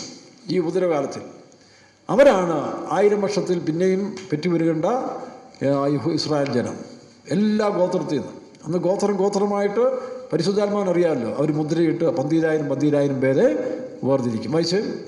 അതിനുശേഷം ഭൂമിമേലും കടലിന്മേലും യാതൊരു വൃക്ഷത്തിന്മേലും കാറ്റ് ഊതാതിരിക്കേണ്ടതിന് 4 ദൂതന്മാർ ഭൂമിയിലെ 4 കാറ്റും പിടിച്ചുകൊണ്ട് ഭൂമിയുടെ 4 കോണിലും നിൽക്കുന്നത് ഞാൻ കണ്ടു. ദൂതൻ ജീവനുള്ള ദൈവത്തിന്റെ മുദ്രയായി കിഴക്ക് നിന്ന് കയറുന്നതും കണ്ടു. അവൻ ഭൂമിക്കും സമുദ്രത്തിനും കേടുവരുത്തുവാൻ അധികാരം ലഭിച്ച 4 ദൂതന്മാരോട്, നമ്മുടെ ദൈവത്തിന്റെ ദാസന്മാരുടെ നെറ്റിയിൽ ഞങ്ങൾ മുദ്രയിട്ട് കഴിയുവോളം. ഇത് യഹൂദന്മാരാണ്. വെളിപ്പാട് ദിവസം 14-ാം അധ്യായത്തിൽ കാണുന്ന വിശുദ്ധന്മാര് പുതിയ നിയമത്തിലെ ശ്രേഷ്ഠരായ മനുഷ്യരാണ്. 2-2 അതുകൊണ്ട് 2-1 ഈ 7-ാം അധ്യായത്തിൽ കാണുന്ന 154,000 പേര് ഈ ഉപദ്രവകാലത്തിൽ, മഹോദരകാലത്തിൽ മുദ്രയിട്ട് ദൈവത്തിന് വേണ്ടി 1000 വർഷത്തേക്ക് കൊണ്ടിരുന്ന യഹൂദന്മാരാണ്. അവരാണ് 1000 വർഷ ഭരണത്തിൽ 12,000 ഇതുണ്ടല്ലോ, അവർ പെറ്റുപെരുകി ആ ദേശത്തിൽ നിറയ്ക്കുന്നത്. പിന്നെ ജാതികളിൽ നിന്ന് ശേഷിപ്പുണ്ട്. പിന്നെ രൂപാന്തരം പ്രാപിച്ച വിശുദ്ധന്മാർക്ക് പിന്നെ സന്തതികളില്ലല്ലോ. അവർ തേജസ്സിൻ്റെ ശരീരത്തിൽ ഈ ഭൂമിയിലെ ഭരണാർത്ഥകന്മാരായിരിക്കും. ഇനി ദാനിയേലിൻ്റെ 11 താഴോട്ട് വായിച്ചു കഴിഞ്ഞു. 11-ന്റെ ദൈവത്തെ അറിയുന്ന ജനം പുറത്തുനിന്ന് നീചം പ്രവർത്തിക്കും. ജനത്തിൽ ബുദ്ധിമാന്മാരായ പലർക്കും ബോധം വരും. ബുദ്ധിമാന്മാർ. വെളിപ്പാട് ദിവസം 13-ാം അധ്യായത്തിൽ വായിക്കുമ്പോൾ ബുദ്ധിയുള്ളവൻ മൃഗത്തിൻ്റെ നമ്പർ ഗ്രഹിച്ചോട്ടെ. എന്ത് ബുദ്ധി? ദൈവികമായ ജ്ഞാനം. നോക്കണം, ദൈവിക ജ്ഞാനമില്ലാത്തവരെല്ലാം പോയി പട്ടുപോകും. ഇന്നും അങ്ങനെ പെന്തിക്കോസുകാർ പോലെ അല്പലാഭത്തിന് വേണ്ടി പോകുന്നില്ലേ? ചിന്തിക്കത്തില്ല. അവരുടെ സത്യത്തെ, വിശ്വാസത്തെ നോക്കാതെ അല്പലാഭം കിട്ടുന്നതിന് പുറകെ പോവുക. സർക്കാർ കൊടുത്താലും മറ്റൊരു കൊടുത്താലും ആര് കൊടുത്താലും നിങ്ങൾ ഓരോന്നും ചിന്തിക്കണം. ബുദ്ധിയോടുകൂടി കൈകാര്യം ചെയ്തില്ലെങ്കിൽ നിങ്ങൾ അറിയാതെ ഒഴുകിപ്പോവും. അറിയാതെ അങ്ങ് ഒഴുകിപ്പോവും. അത് വരാതിരിക്കാൻ തിരുവചനമൊക്കെ വെച്ച് വായിച്ച് ധ്യാനിച്ച് ഈ കേൾക്കുന്ന ഭാവമൊക്കെ ശ്രദ്ധിച്ച് 1-2 പ്രാവശ്യമൊക്കെ അത് കേട്ട്, ഇപ്പോൾ യൂട്യൂബിലൊക്കെ വരുന്നുണ്ടല്ലോ, അതുകൊണ്ട് അതെല്ലാം കേട്ടിട്ട് ഹൃദയസ്ഥമാക്കണം. ഇല്ലെങ്കിൽ ഈ കൂട്ടത്തിലങ്ങ് ഒഴുകിപ്പോവും. കാര്യം ശരിയാണ്, പെന്തിക്കോസുകാരാ ഞായറാഴ്ച വരുന്നതൊക്കെ ശരിയാണെങ്കിലും അറിയാതെ ഒഴുകി അങ്ങ് പോവുകയാണ്. പിന്നെന്ത് ചെയ്യും? അത് സംഭവിക്കാതിരിക്കണമെങ്കിൽ ബുദ്ധിയുള്ളവൻ മൃഗത്തിൻ്റെ സംഖ്യ ഗണിക്കട്ടെ. ആ ബുദ്ധി മാനുഷിക ബുദ്ധിയല്ല, ദൈവിക ബുദ്ധിയാണ്. അതാണ് നമ്മൾ ഈ കാലത്തിൽ വചനത്തിൽ കൂടെ പ്രാപിക്കുന്നവർ, അഭിഷേകത്തിൽ കിട്ടുന്നവർ. അങ്ങനെയുള്ളവർക്ക് മാത്രമേ അതിനെ ജയിക്കാൻ കഴിയൂ. താഴോട്ട് വായിക്കാം. ജനത്തിൽ ബുദ്ധിമാന്മാരായവർ പലർക്കും ബോധം വരുത്തും. എങ്കിലും കുറെ കാലത്തേക്ക് അവർ വാൾ കൊണ്ടും തീ കൊണ്ടും പ്രവാസം കൊണ്ടും കവർച്ച കൊണ്ടും വീണുകൊണ്ടിരിക്കും. ഇത് യഹൂദന് നടക്കും, ആരംഭത്തിൽ ദൈവമക്കൾക്കും നടക്കും. അവർ വിശുദ്ധന്മാരെ കൊല്ലാൻ അവന് അധികാരം കിട്ടുന്നുണ്ടല്ലോ. വെളിപ്പാട് പുസ്തകം 13-ാം അധ്യായത്തിൻ്റെ 7 മുതൽ 10 വരെ വായിച്ചേ. വെളിപ്പാട് പുസ്തകം 13-ന്റെ 7 മുതൽ 10 വരെ. വിശുദ്ധന്മാരോട് യുദ്ധം ചെയ്ത് അവരെ ജയിപ്പാനും അവൻ അധികാരം ലഭിച്ചു. സകല ഗോത്രത്തിന്മേലും വംശത്തിന്മേലും ഭാഷമേലും ജാതിമേലും അധികാരവും ലഭിച്ചു. സകല ഗോത്രങ്ങളെ, വംശങ്ങളെ, ജാതികളെന്ന് പറയുന്നത് ഇത് യഹൂദനല്ലല്ലോ. യഹൂദന് 2-ാം പരീക്ഷയാണ്. അപ്പോൾ ഇത് മുഴുവൻ ലോകത്തിലുള്ളതായ മറ്റ് വിഭാഗത്തിൽ നിന്ന് വന്നിരിക്കുന്ന വിശ്വാസികൾക്കുണ്ടാകുന്ന പരീക്ഷയാണ്. എന്നാൽ അതുകൊണ്ട് ദോഷമില്ല. ഞാൻ പറഞ്ഞല്ലോ, അവരും വെളിപ്പാട് ദിവസം 20-4 വായിക്കുമ്പോൾ അവരുടെ ആത്മാക്കൾ ജീവിച്ച് 1000 വർഷം ക്രിസ്തുവിനോടി. അപ്പോൾ ഇപ്പൊന്നും തലപോയോണ്ട് കുഴപ്പമൊന്നുമില്ല. സത്യത്തിന് വേണ്ടി നാം മരിച്ചാലും നമ്മുടെ ആത്മാവ് രൂപാന്തര ശരീരത്തിൽ ഉയർത്തും. ഈ ഭൂമിയിൽ തന്നെ അവർക്ക് 1000 വർഷം അതിൻ്റെ പരിഹാരം ദൈവം കൊടുക്കുന്നുണ്ട്. അങ്ങനെ ഇസ്രായേലിൻ്റെ പർവ്വതങ്ങളിലേക്ക് ഈ ജാതികൾ വരുന്നതാണ്. റഷ്യയുടെ നേതൃത്വത്തിൽ പിന്നെ പേർഷ്യർ, പിന്നെ അങ്ങനെയുള്ളതായ ആ രാജ്യങ്ങളെല്ലാം ചേർന്ന്. ഇതേ സമയം തന്നെയാണ് കിഴക്കൻ രാജ്യങ്ങൾ ഇവിടുന്ന്. കാരണം അവർക്കും അറിയാം, അവർ വാസ്തവത്തിൽ ഇസ്രായേലിനോടുള്ള വിരോധത്തിൽ പോകുന്നവരല്ല. റഷ്യയോ അറബ് രാജ്യങ്ങളോ ഇസ്രായേൽ പിടിച്ചു കഴിഞ്ഞാൽ പിന്നീട് കിഴക്കൻ രാജ്യങ്ങൾക്ക് വിലയില്ലാതായിത്തീരും. അപ്പോൾ ആദ്യം ചൈനയുടെ പോളിസിയോട് ഇന്ത്യ യോജിക്കത്തില്ല. ചിലപ്പോൾ ഒരു യുദ്ധം ഉണ്ടാകാൻ സാധ്യതയുണ്ടെന്നാണ് നമ്മൾ കാണുന്നത്. അത് കഴിയുമ്പോൾ ചൈനയും ഇന്ത്യയും ജപ്പാനും ചേർന്ന്, അവരാണ് കിഴക്കൻ രാജ്യങ്ങൾ. അഫ്ഗാൻ കഴിഞ്ഞ് പിന്നെ അടുത്തത് ഇറാൻ, പേർഷ്യ, അത് കഴിഞ്ഞ് ഇറാഖിലെ ചെന്ന് യൂഫ്രട്ടീസ് നദി പറ്റിച്ചു കളയുന്നതാണ്. അതിനോട് ടെക്നോളജിയോടും കാണുമായിരിക്കും.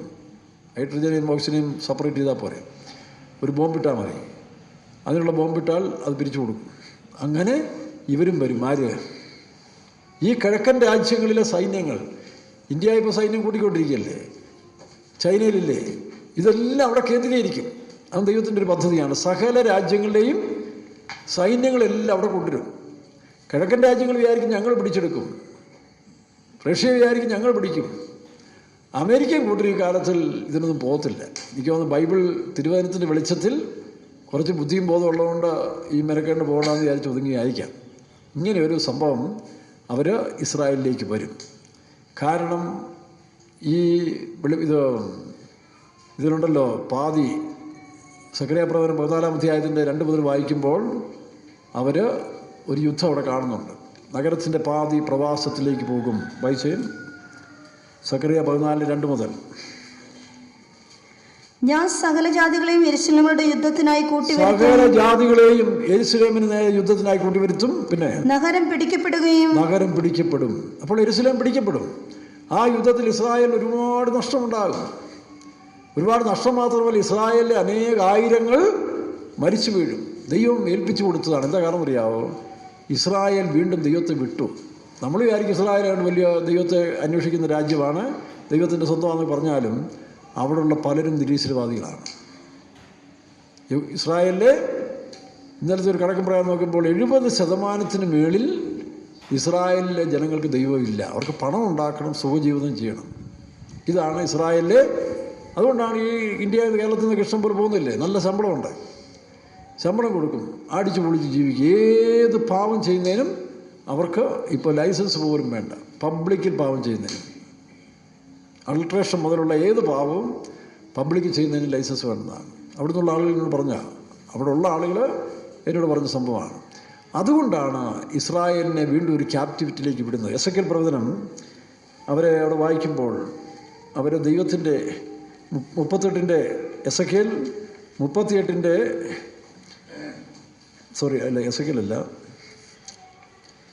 എസെക്കിയേൽ 22-ാം അധ്യായത്തിൻ്റെ 17-ാം വാക്യം മുതൽ വായിച്ച്.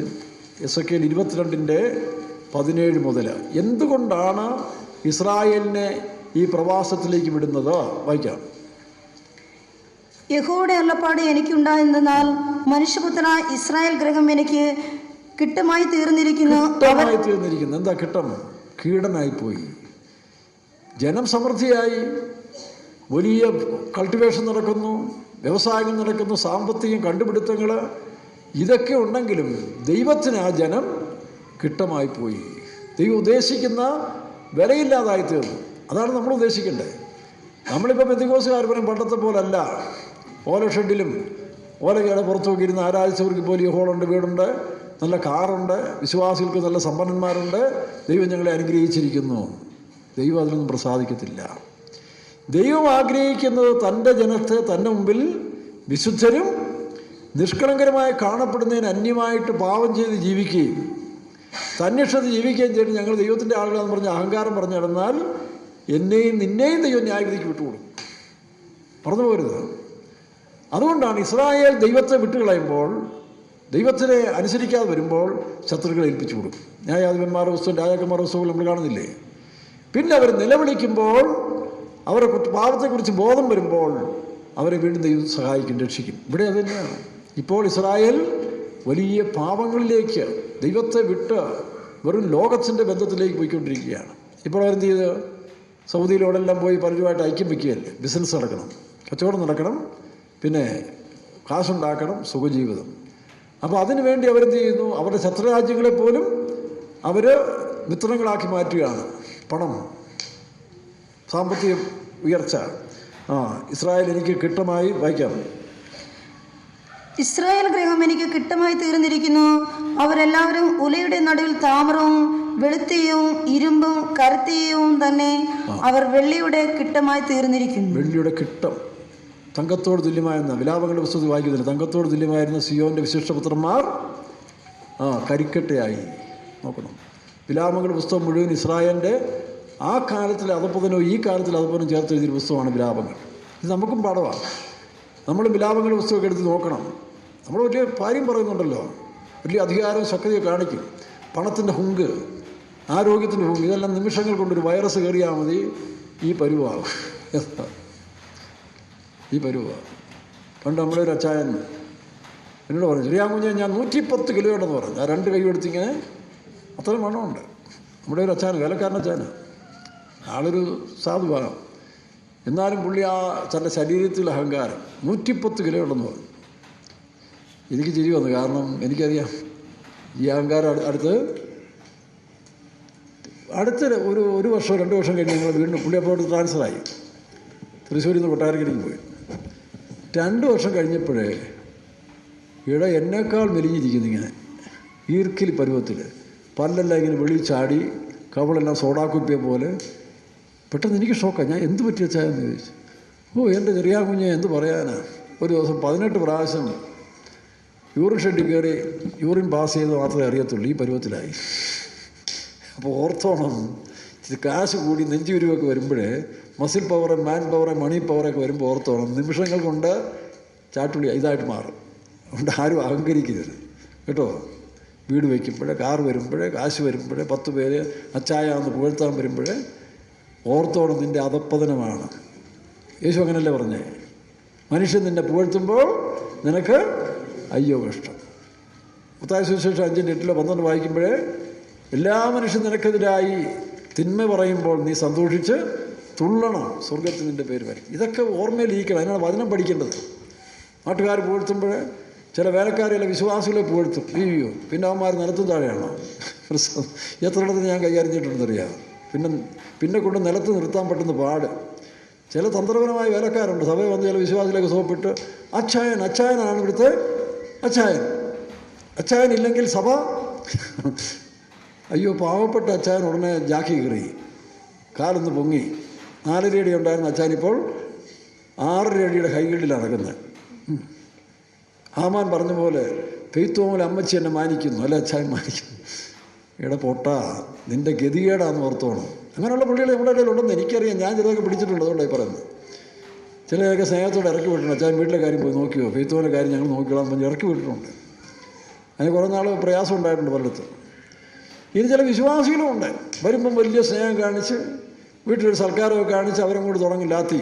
ഞങ്ങളങ്ങനെയാണ്, ഇങ്ങനെയാണ്, ഞങ്ങളാണ് ഈ പെയ്ത്തോമിൻ്റെ നട്ടല്, ഞങ്ങൾ ചുവര് കൊടുത്തു. പിന്നെ യവനൊക്കെ ഈ പറഞ്ഞ പോലെ തക്ക സമയത്ത് കാണത്തില്ല.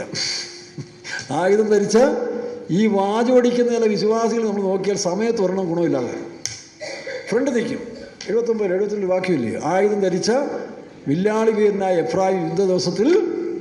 വായിച്ച വാക്യമൊന്നും ഏത് വാക്യമാണ്? 69.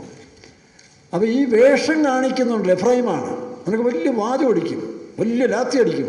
കേൾക്കുമ്പോൾ നമ്മൾ വിചാരിക്കും ഇവനൊക്കെ ഭയങ്കര വേലയെക്കുറിച്ചുള്ള വലിയ ഉത്തരവാദിത്വം. പക്ഷേ വെറും കള്ളന്മാർ, സ്വാർത്ഥതയും തന്നിഷ്ടമല്ലാതെ ഇവനൊന്നും വേറെ പണിയൊന്നുമില്ല.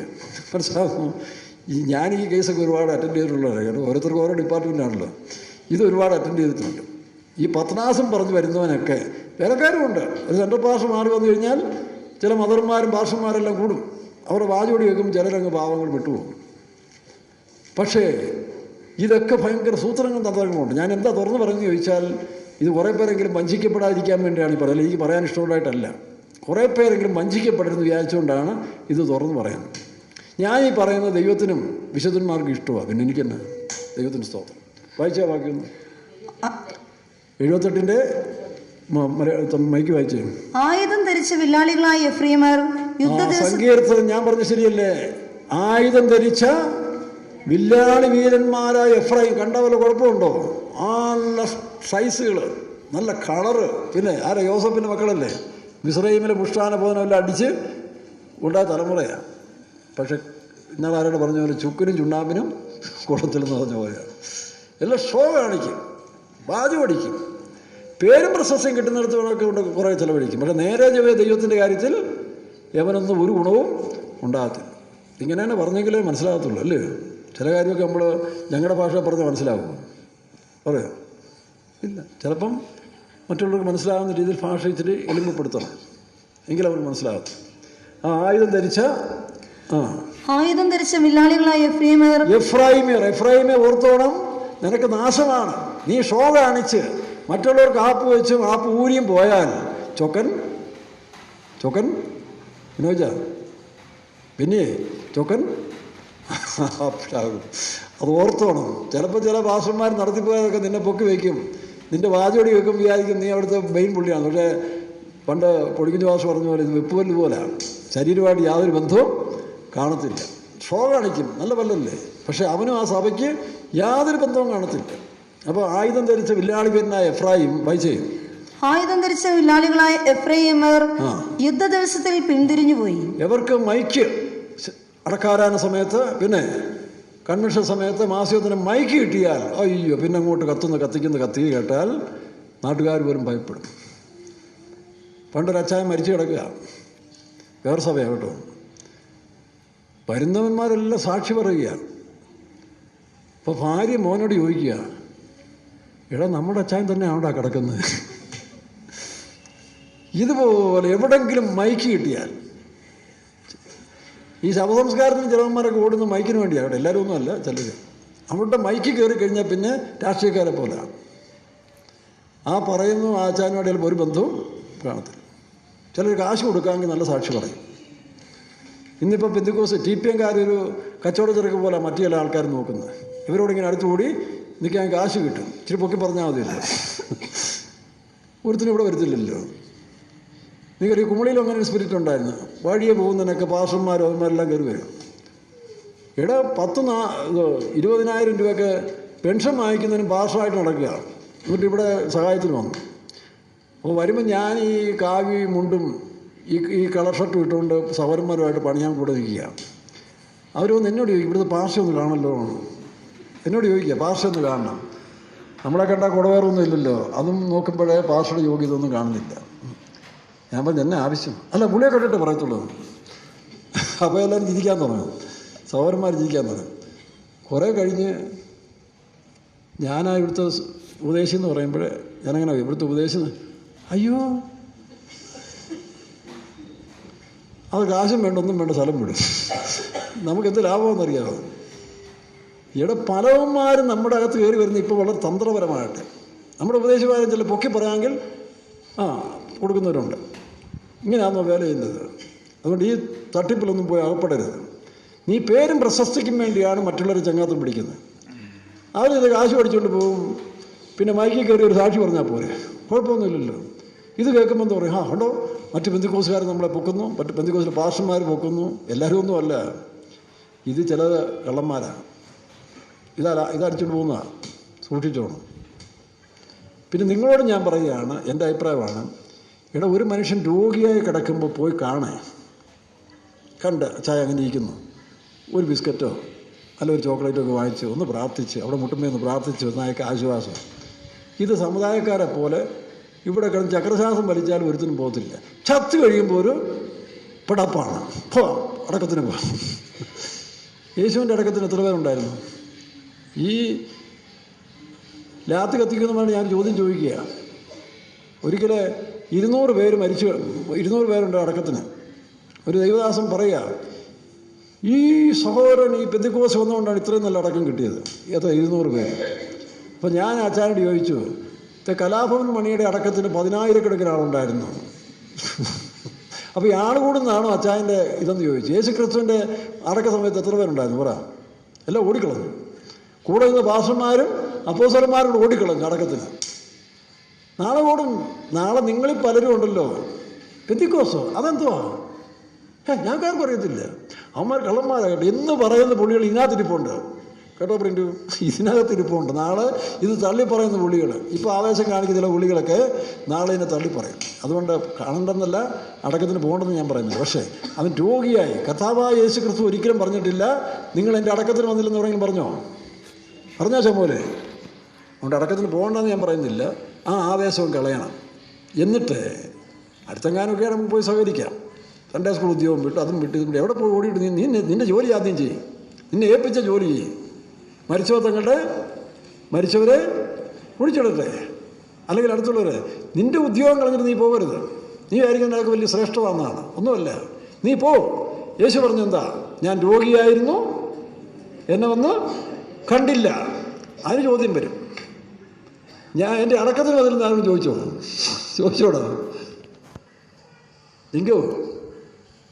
നിങ്ങളെൻ്റെ അടക്കത്തിന് അതിൽ നിന്ന് യേശു ചോദിച്ചോ? ഇങ്ങനെ ഇച്ചിരി മൗനം കാണും. കാരണം മനസ്സിലായോ? അതുകൊണ്ട് പോകേണ്ടത് ഞാൻ പറയുന്നില്ല, അത്യാവശ്യം കൊണ്ട് പോകണം. ചില ആളുകൾ പോകാതിരിക്കാൻ ഒക്കത്തുമില്ല. പക്ഷേ അതൊരു സ്പിരിറ്റായിട്ട്. വേറെ ചില പുള്ളികളുണ്ട്, എന്തിനാണ് പേപ്പർ വരുത്തുന്നത്? ചരമകോളം നോക്കാനാണ്. ഇവിടെ 250 രൂപ നമ്മളൊക്കെ ചരമകോളം നോക്കേണ്ട ആവശ്യം വല്ലതും ഉണ്ട്? ചത്തവർ പോയില്ലയോ? ഇന്നലെ എന്നോട് ഒരാൾ ഫോണിൽ വിളിച്ച് പറഞ്ഞതാണ്, അച്ഛാ ഞാൻ മനോരമ വരുത്തുന്നത് ചത്തവരെ ഒന്ന് കാണാൻ വേണ്ടിയാണ്. യേശു പറഞ്ഞെന്താ? ഞാൻ എൻ്റെ പ്രിയപ്പെട്ടവർ എൻ്റെ ഓർമ്മയാകുന്നതുകൊണ്ട് ഞാൻ ഈ ചത്തവോളം നോക്കത്തില്ല. ചത്തത് പോയി ഇനിയിപ്പോൾ നോക്കിയിട്ടും കൊടുക്കുക. പിന്നെ നമുക്ക് ഏറ്റവും അടുത്തുള്ളവർ നമുക്ക് വിളിച്ച് പറയത്തില്ലേ, സമയം കളയേണ്ട ആവശ്യമുണ്ട്, കാശും കളയേണ്ട ആവശ്യമുണ്ട്. ഇങ്ങനെയൊക്കെയാണ് ഓരോരുത്തർമാരുടെ വെളിപ്പാട്. അവിടെ ഒരിക്കൽ കൂടി ഞാൻ പറയാം, നിങ്ങൾ രോഗികളായിരിക്കും പോയി കാണാൻ. ഞാൻ പലരും അങ്ങനെ കാണാറുണ്ട്. അവർ മരിക്കുന്നതിന് മുമ്പ് മിക്കവാറും തലയാഴ്ച ഒരു ഹേമം വരും. അത് 2 ആഴ്ച മുമ്പ് പോയി കണ്ട് ഒന്ന് പ്രാർത്ഥിച്ച് 1 മണിക്ക് സംസാരിച്ച് പ്രത്യാശയോടെ അയച്ച് നമുക്കെന്തെങ്കിലും ഉണ്ടെങ്കിൽ ഒരു മുട്ടായി കൊടുത്ത് സന്തോഷമായിട്ട് തിരിച്ചു വരാറുണ്ട് പലപ്പോഴും. അതുകൊണ്ട് എനിക്കൊരു സന്തോഷമുണ്ട്. അപ്പോൾ അടക്കത്തിന് പോകാൻ ഒക്കുന്നെങ്കിൽ പോവുക, അത്രയേ ഉള്ളൂ. അത് വലിയ ചടങ്ങായിട്ട് എടുക്കരുത്. നിങ്ങളുടെ ഉദ്യോഗം വിട്ട് നിങ്ങളെ ഏൽപ്പിച്ചിരിക്കുന്ന ശുശ്രൂഷയും വിട്ട് ഇങ്ങനെ അലഞ്ഞിട്ട് നടക്കരുത്.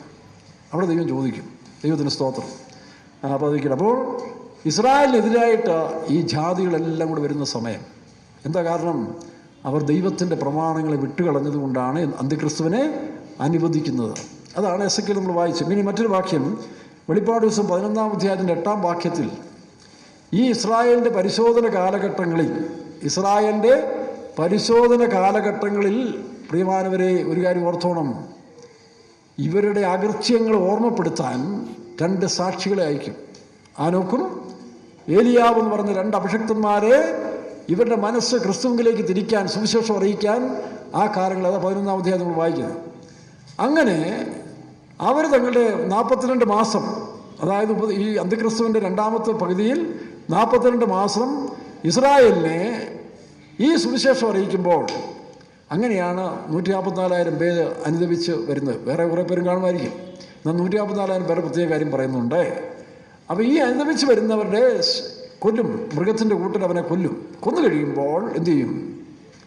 അവരുടെ ശവം എവിടെ ഇടുന്നത്? യെരുശലേമിലാണ്. പക്ഷേ യെരുശലേമിന് വേറൊരു പേര് വന്നു കഴിഞ്ഞു. വായിക്കാം. അവരുടെ കർത്താവ് ക്രൂശിക്കപ്പെട്ടതും ആത്മീകമായ സോദോമെന്നും മിസ്രയീം എന്ന് പേരുള്ള മഹാനഗരത്തിന്റെ വീതിയിൽ അവരുടെ ശവം കിടക്കും. എന്താ ഇസ്രായേലിന്റെ യെരുശലേമിന്റെ പേര്? ഇപ്പം എന്താ യെരുശലേമിന്റെ പേര്? സോദോം. എന്താ കാരണം? ഹോമോസെക്സ്വാലിറ്റിയിൽ ഇന്ന് അഗ്രഗണ്യ രാജ്യങ്ങളൊന്നാണ് ഇസ്രായേൽ എന്നാണ് അവിടുത്തെ റിപ്പോർട്ട്. ഏറ്റവും ഇഷ്ടതാണ്. ഈ സാത്താൻ കയറി വ്യാപിക്കുമ്പോൾ ഈ നേരെയുള്ളതിൽ നിന്ന് വ്യത്യസ്തമായിട്ട് അവൻ കാണിക്കും. നീ വലത്തോട്ട് നടക്കാൻ പറയും, വിശായി പറഞ്ഞ് നീ എടുത്തോട്ട് പോകാൻ പറയും. നീ കാണിക്കുന്നതെല്ലാം ഓപ്പോസിറ്റായിട്ട് അവൻ കാണിക്കും. അതാണ് സാത്താൻ്റെ സ്പിരിറ്റ് എന്ന് പറയാം. ദൈവം പറഞ്ഞതിനെല്ലാം എതിരായിട്ട്. അപ്പോൾ ദൈവം മനുഷ്യനെ വംശവർദ്ധനത്തിന് വേണ്ടി ആണും പെണ്ണിനെ സൃഷ്ടിച്ചു കൊടുത്തു, അവരെ ബന്ധപ്പെടാം. പക്ഷേ സാത്താൻ അതല്ല, ദൈവം പറഞ്ഞതിനെതിരായിട്ട് നീ ആണിനെ കല്യാണം കഴിക്കുക, അല്ലെങ്കിൽ ആണിനോട് ഇത് ചെയ്യും, പാപം ചെയ്യും, പെണ്ണിനോടും ചെയ്യും. അത് ദൈവത്തിന് വിരോധമായൊരു പാപമാണ്. ആ പാപത്തിന് ന്യായവിധിയുണ്ട്. അതാണ് സോദോമിനെ. അപ്പോൾ ഇപ്പോൾ ഇസ്രായേലിൻ്റെ പേര് ഈ ഹോമോസെക്സ്വാലിറ്റിയോട് വർദ്ധിക്കുന്നതുകൊണ്ട് ദൈവം തന്നെ മുൻകൂട്ടി എഴുതി വച്ചിരിക്കുന്നതാണ്. സോദോമെന്നും പിന്നെ മിസ്രയീം, വ്യാപാരികൾ, കാശുണ്ടാക്കണം.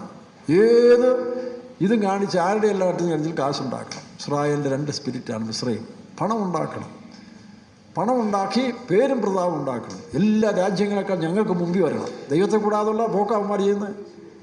ദൈവം അവരെ മുന്നിൽ കൊണ്ടിരുന്നതിന് പകരം ഞങ്ങൾക്ക് പേരുണ്ടാക്കണം. ആ പിശാച് അവർക്കും കയറി. നമ്മളിൽ കയറില്ല കേട്ടോ. മറ്റുള്ളവരുടെ പേരുണ്ടാക്കാനും മറ്റുള്ളവരുടെ അംഗീകാരത്തിനൊന്നും പോയി മറഞ്ഞിരുന്നുകൊണ്ട് കർത്താവിനെ സേവിച്ച് അക്കരയ്ക്ക് പോകാൻ നോക്കിക്കോണം.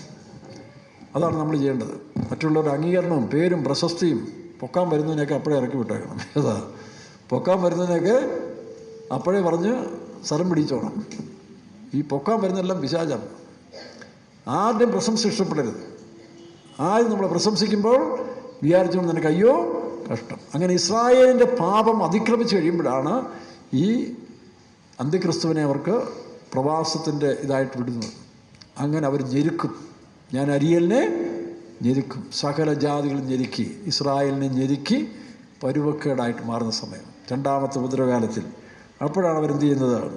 യേശു ക്രിസ്തുവിലേക്ക് നോക്കി നിലവിളിക്കും. സക്കറിയ 12-ാം അധ്യായത്തിൻ്റെ 11-ാം വാക്യം മുതൽ വായിക്കാം. സക്കറിയ 12:11 മുതൽ ഇവിടെ വായിക്കുന്നു. ഏകജാതന് വേണ്ടി നിലവിളിക്കുന്ന പോലെ. കാരണം അപ്പോഴാണ് അവർക്ക് മനസ്സിലാകുന്നത് യേശു ക്രിസ്തുവാണ് യഥാർത്ഥ മശിയ, ഇവൻ കള്ളനാണ്, ഇവൻ കേട്ടിൻ മകനാണ് എന്നുള്ള ബോധ്യം വരുന്നത്. ആ ബോധ്യം വരുമ്പോഴാണ്, അത് ബോധ്യപ്പെടുത്തുന്ന ആരാ? ഈ ആനോക്ക് ഏലിയാവിൻ്റെയും പ്രവചനകാലം തൊട്ടിങ്ങനെ അവരുടെ മനസ്സിൽ മാറിക്കൊണ്ടിരിക്കും.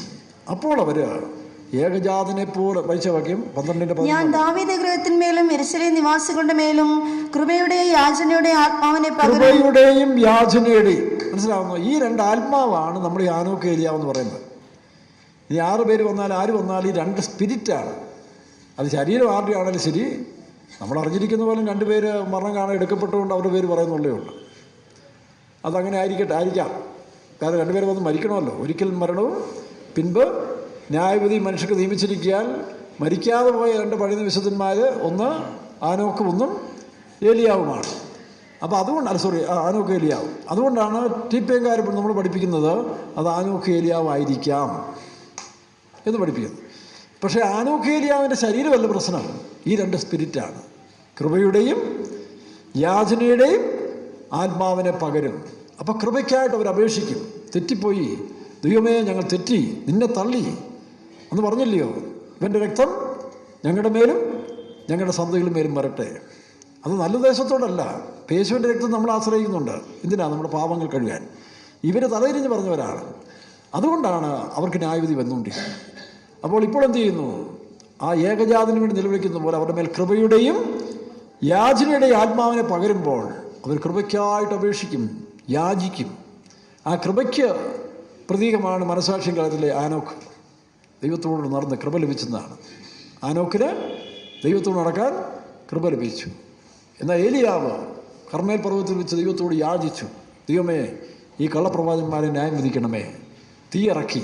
അതാണ് കൃപയുടെയും യാചനയുടെ ആത്മാവിനെ പകരും. വായിക്കാം. തങ്ങൾ കുത്തിയിട്ടുണ്ടെങ്കിലേക്ക് അവർ ആരെ കുത്തി?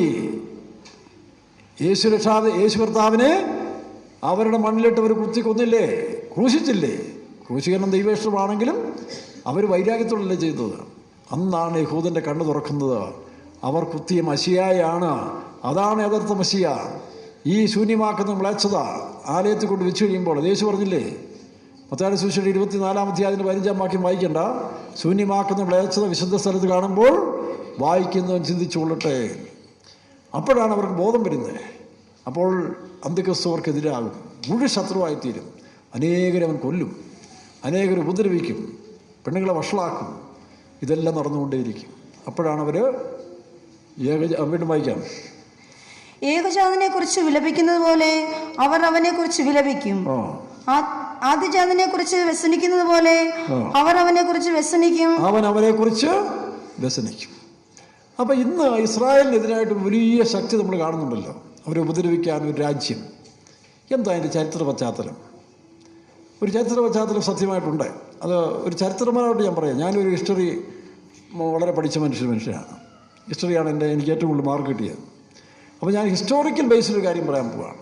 അതാരും വിഷമിപ്പിക്കാനോ കൂത്താനോ അല്ല. നമ്മൾ ചരിത്രം പരിശോധിച്ചാൽ നമുക്കറിയാം AD 600 കാലയളവിൽ, അല്ലെങ്കിൽ 635 കാലയളവിൽ യൂറോപ്പ് രാജ്യങ്ങളെ, ആ ഭാഗങ്ങൾ തുർക്കി, ഏഷ്യ മൈനറെല്ലാം ഭരിച്ചുകൊണ്ടിരുന്നത് ബൈസന്റൈൻ കിങ്ഡം, ഈ ഓർത്തഡോക്സ് ക്രിസ്ത്യൻ ബാക്ക്ഗ്രൗണ്ടിലുള്ള രാജാക്കന്മാരാണ് ആ പ്രദേശങ്ങളെല്ലാം ഭരിച്ചുകൊണ്ടിരുന്നത്. AD 635 ബൈസൻ കിങ്ഡം എന്ന് പറയും. അത് കുറേ കാലങ്ങൾ അവർ ഭരിച്ചു. റോമൻ സാമ്രാജ്യം വെസ്റ്റേൺ ഈസ്റ്റേണായിട്ട് പിരിഞ്ഞതിന് ശേഷം ആ ഈസ്റ്റേൺ രാജ്യങ്ങളെല്ലാം ഈ ബൈസൻ കിങ്ഡമായിട്ടാണ്, അല്ലെങ്കിൽ ബൈസൻ ചക്രവർത്തി അവരാണ് ഭരിച്ചുകൊണ്ടിരുന്നത്. അങ്ങനെ ഭരിക്കുന്ന സമയത്താണ് നമുക്കറിയാം ഈ മക്കയിൽ നിന്നും മദീനയിൽ നിന്നൊക്കെ ഈ ഇസ്ലാമിക രാജ്യം 622 AD 622 മുഹമ്മദ് നബി മരിച്ചു. അതിനുശേഷം ഖലീഫ ഉമ്മർ എന്ന് പറയുന്ന ഒരു വലിയ സൈന്യം ഉണ്ടാക്കിയതിന് ശേഷം ഈ ഖലീഫ ഉമ്മർ പലായനം ചെയ്ത് രാജ്യങ്ങൾ വെട്ടിപ്പിടിക്കുകയായിരുന്നു വാളിനാൽ. അങ്ങനെ വാളുകൊണ്ട് ഉണ്ടാക്കി എടുത്തൊരു സാമ്രാജ്യമാണ് മിക്കവാറും ഈ യൂറോപ്പിലെല്ലാം കാണുന്നത്. അങ്ങനെ ഈ പറഞ്ഞ തുർക്കി നിങ്ങൾ പഠിച്ചു നോക്കി. ഈസ്റ്റാംബൂൾ എന്ന് പറയുന്ന തുർക്കി, അവിടെയാണ് വെളിപ്പാട് പുസ്തകത്തിൽ കാണുന്ന 7 സഭകൾ. സ്മുർണ, ലവോദിക്കിയ, എഫെസോസ്, തുയത്തര, പിന്നെ ഈ കിടന്ന 7 സഭകളും നിലനിന്നത് തുർക്കിലാണ്. ഇന്ന് അവിടെ ഒരൊറ്റ ക്രിസ്ത്യാനികളില്ല. അതുപോലെ തന്നെ ആ പ്രദേശങ്ങളിലൊക്കെയും പൗലോസിൻ്റെ മിഷണറി യാത്ര, 2-3 മിഷണറി യാത്ര കൊണ്ട് അനേകർ വിശ്വാസം എന്ന സ്ഥലങ്ങളൊന്നും ഇപ്പോൾ അവിടെ ഫിലിപ്പീൻസ്, കോരിന്ത് എല്ലാം തരിശായി കിടക്കുകയാണ്. അതിന് കാരണമുണ്ട് കേട്ടോ. ഈ ക്രിസ്ത്യാനികളെന്ന് പറയുന്നവന്മാർ കർത്താവിനെ പിൻപറ്റിയതിന് ശേഷം സമൃദ്ധി വന്നപ്പോൾ ഇവരെല്ലാം മ്ലേച്ഛന്മാരായി തീരാൻ തുടങ്ങി. അവിടെ അതൊരു കാരണമാണ്. ഇന്നും അങ്ങനെയല്ലേ, സാമ്പത്തികം വർദ്ധിച്ച് കഴിയുമ്പോൾ എല്ലാം ഷേപ്പ് മാറുന്നില്ലേ ഇപ്പം കൂടെ. അപ്പോൾ അന്നും ക്രിസ്ത്യാനികൾ ഈ പറഞ്ഞ പോലെ സമ്പത്ത് വർദ്ധിച്ച് അഹങ്കാരം കൂടി ദുർമാർഗത്തിലേക്ക് ഇറങ്ങി തിരിഞ്ഞപ്പോൾ ദൈവം ഇങ്ങനെയുള്ള എല്ലാവരെയും ഏൽപ്പിക്കും.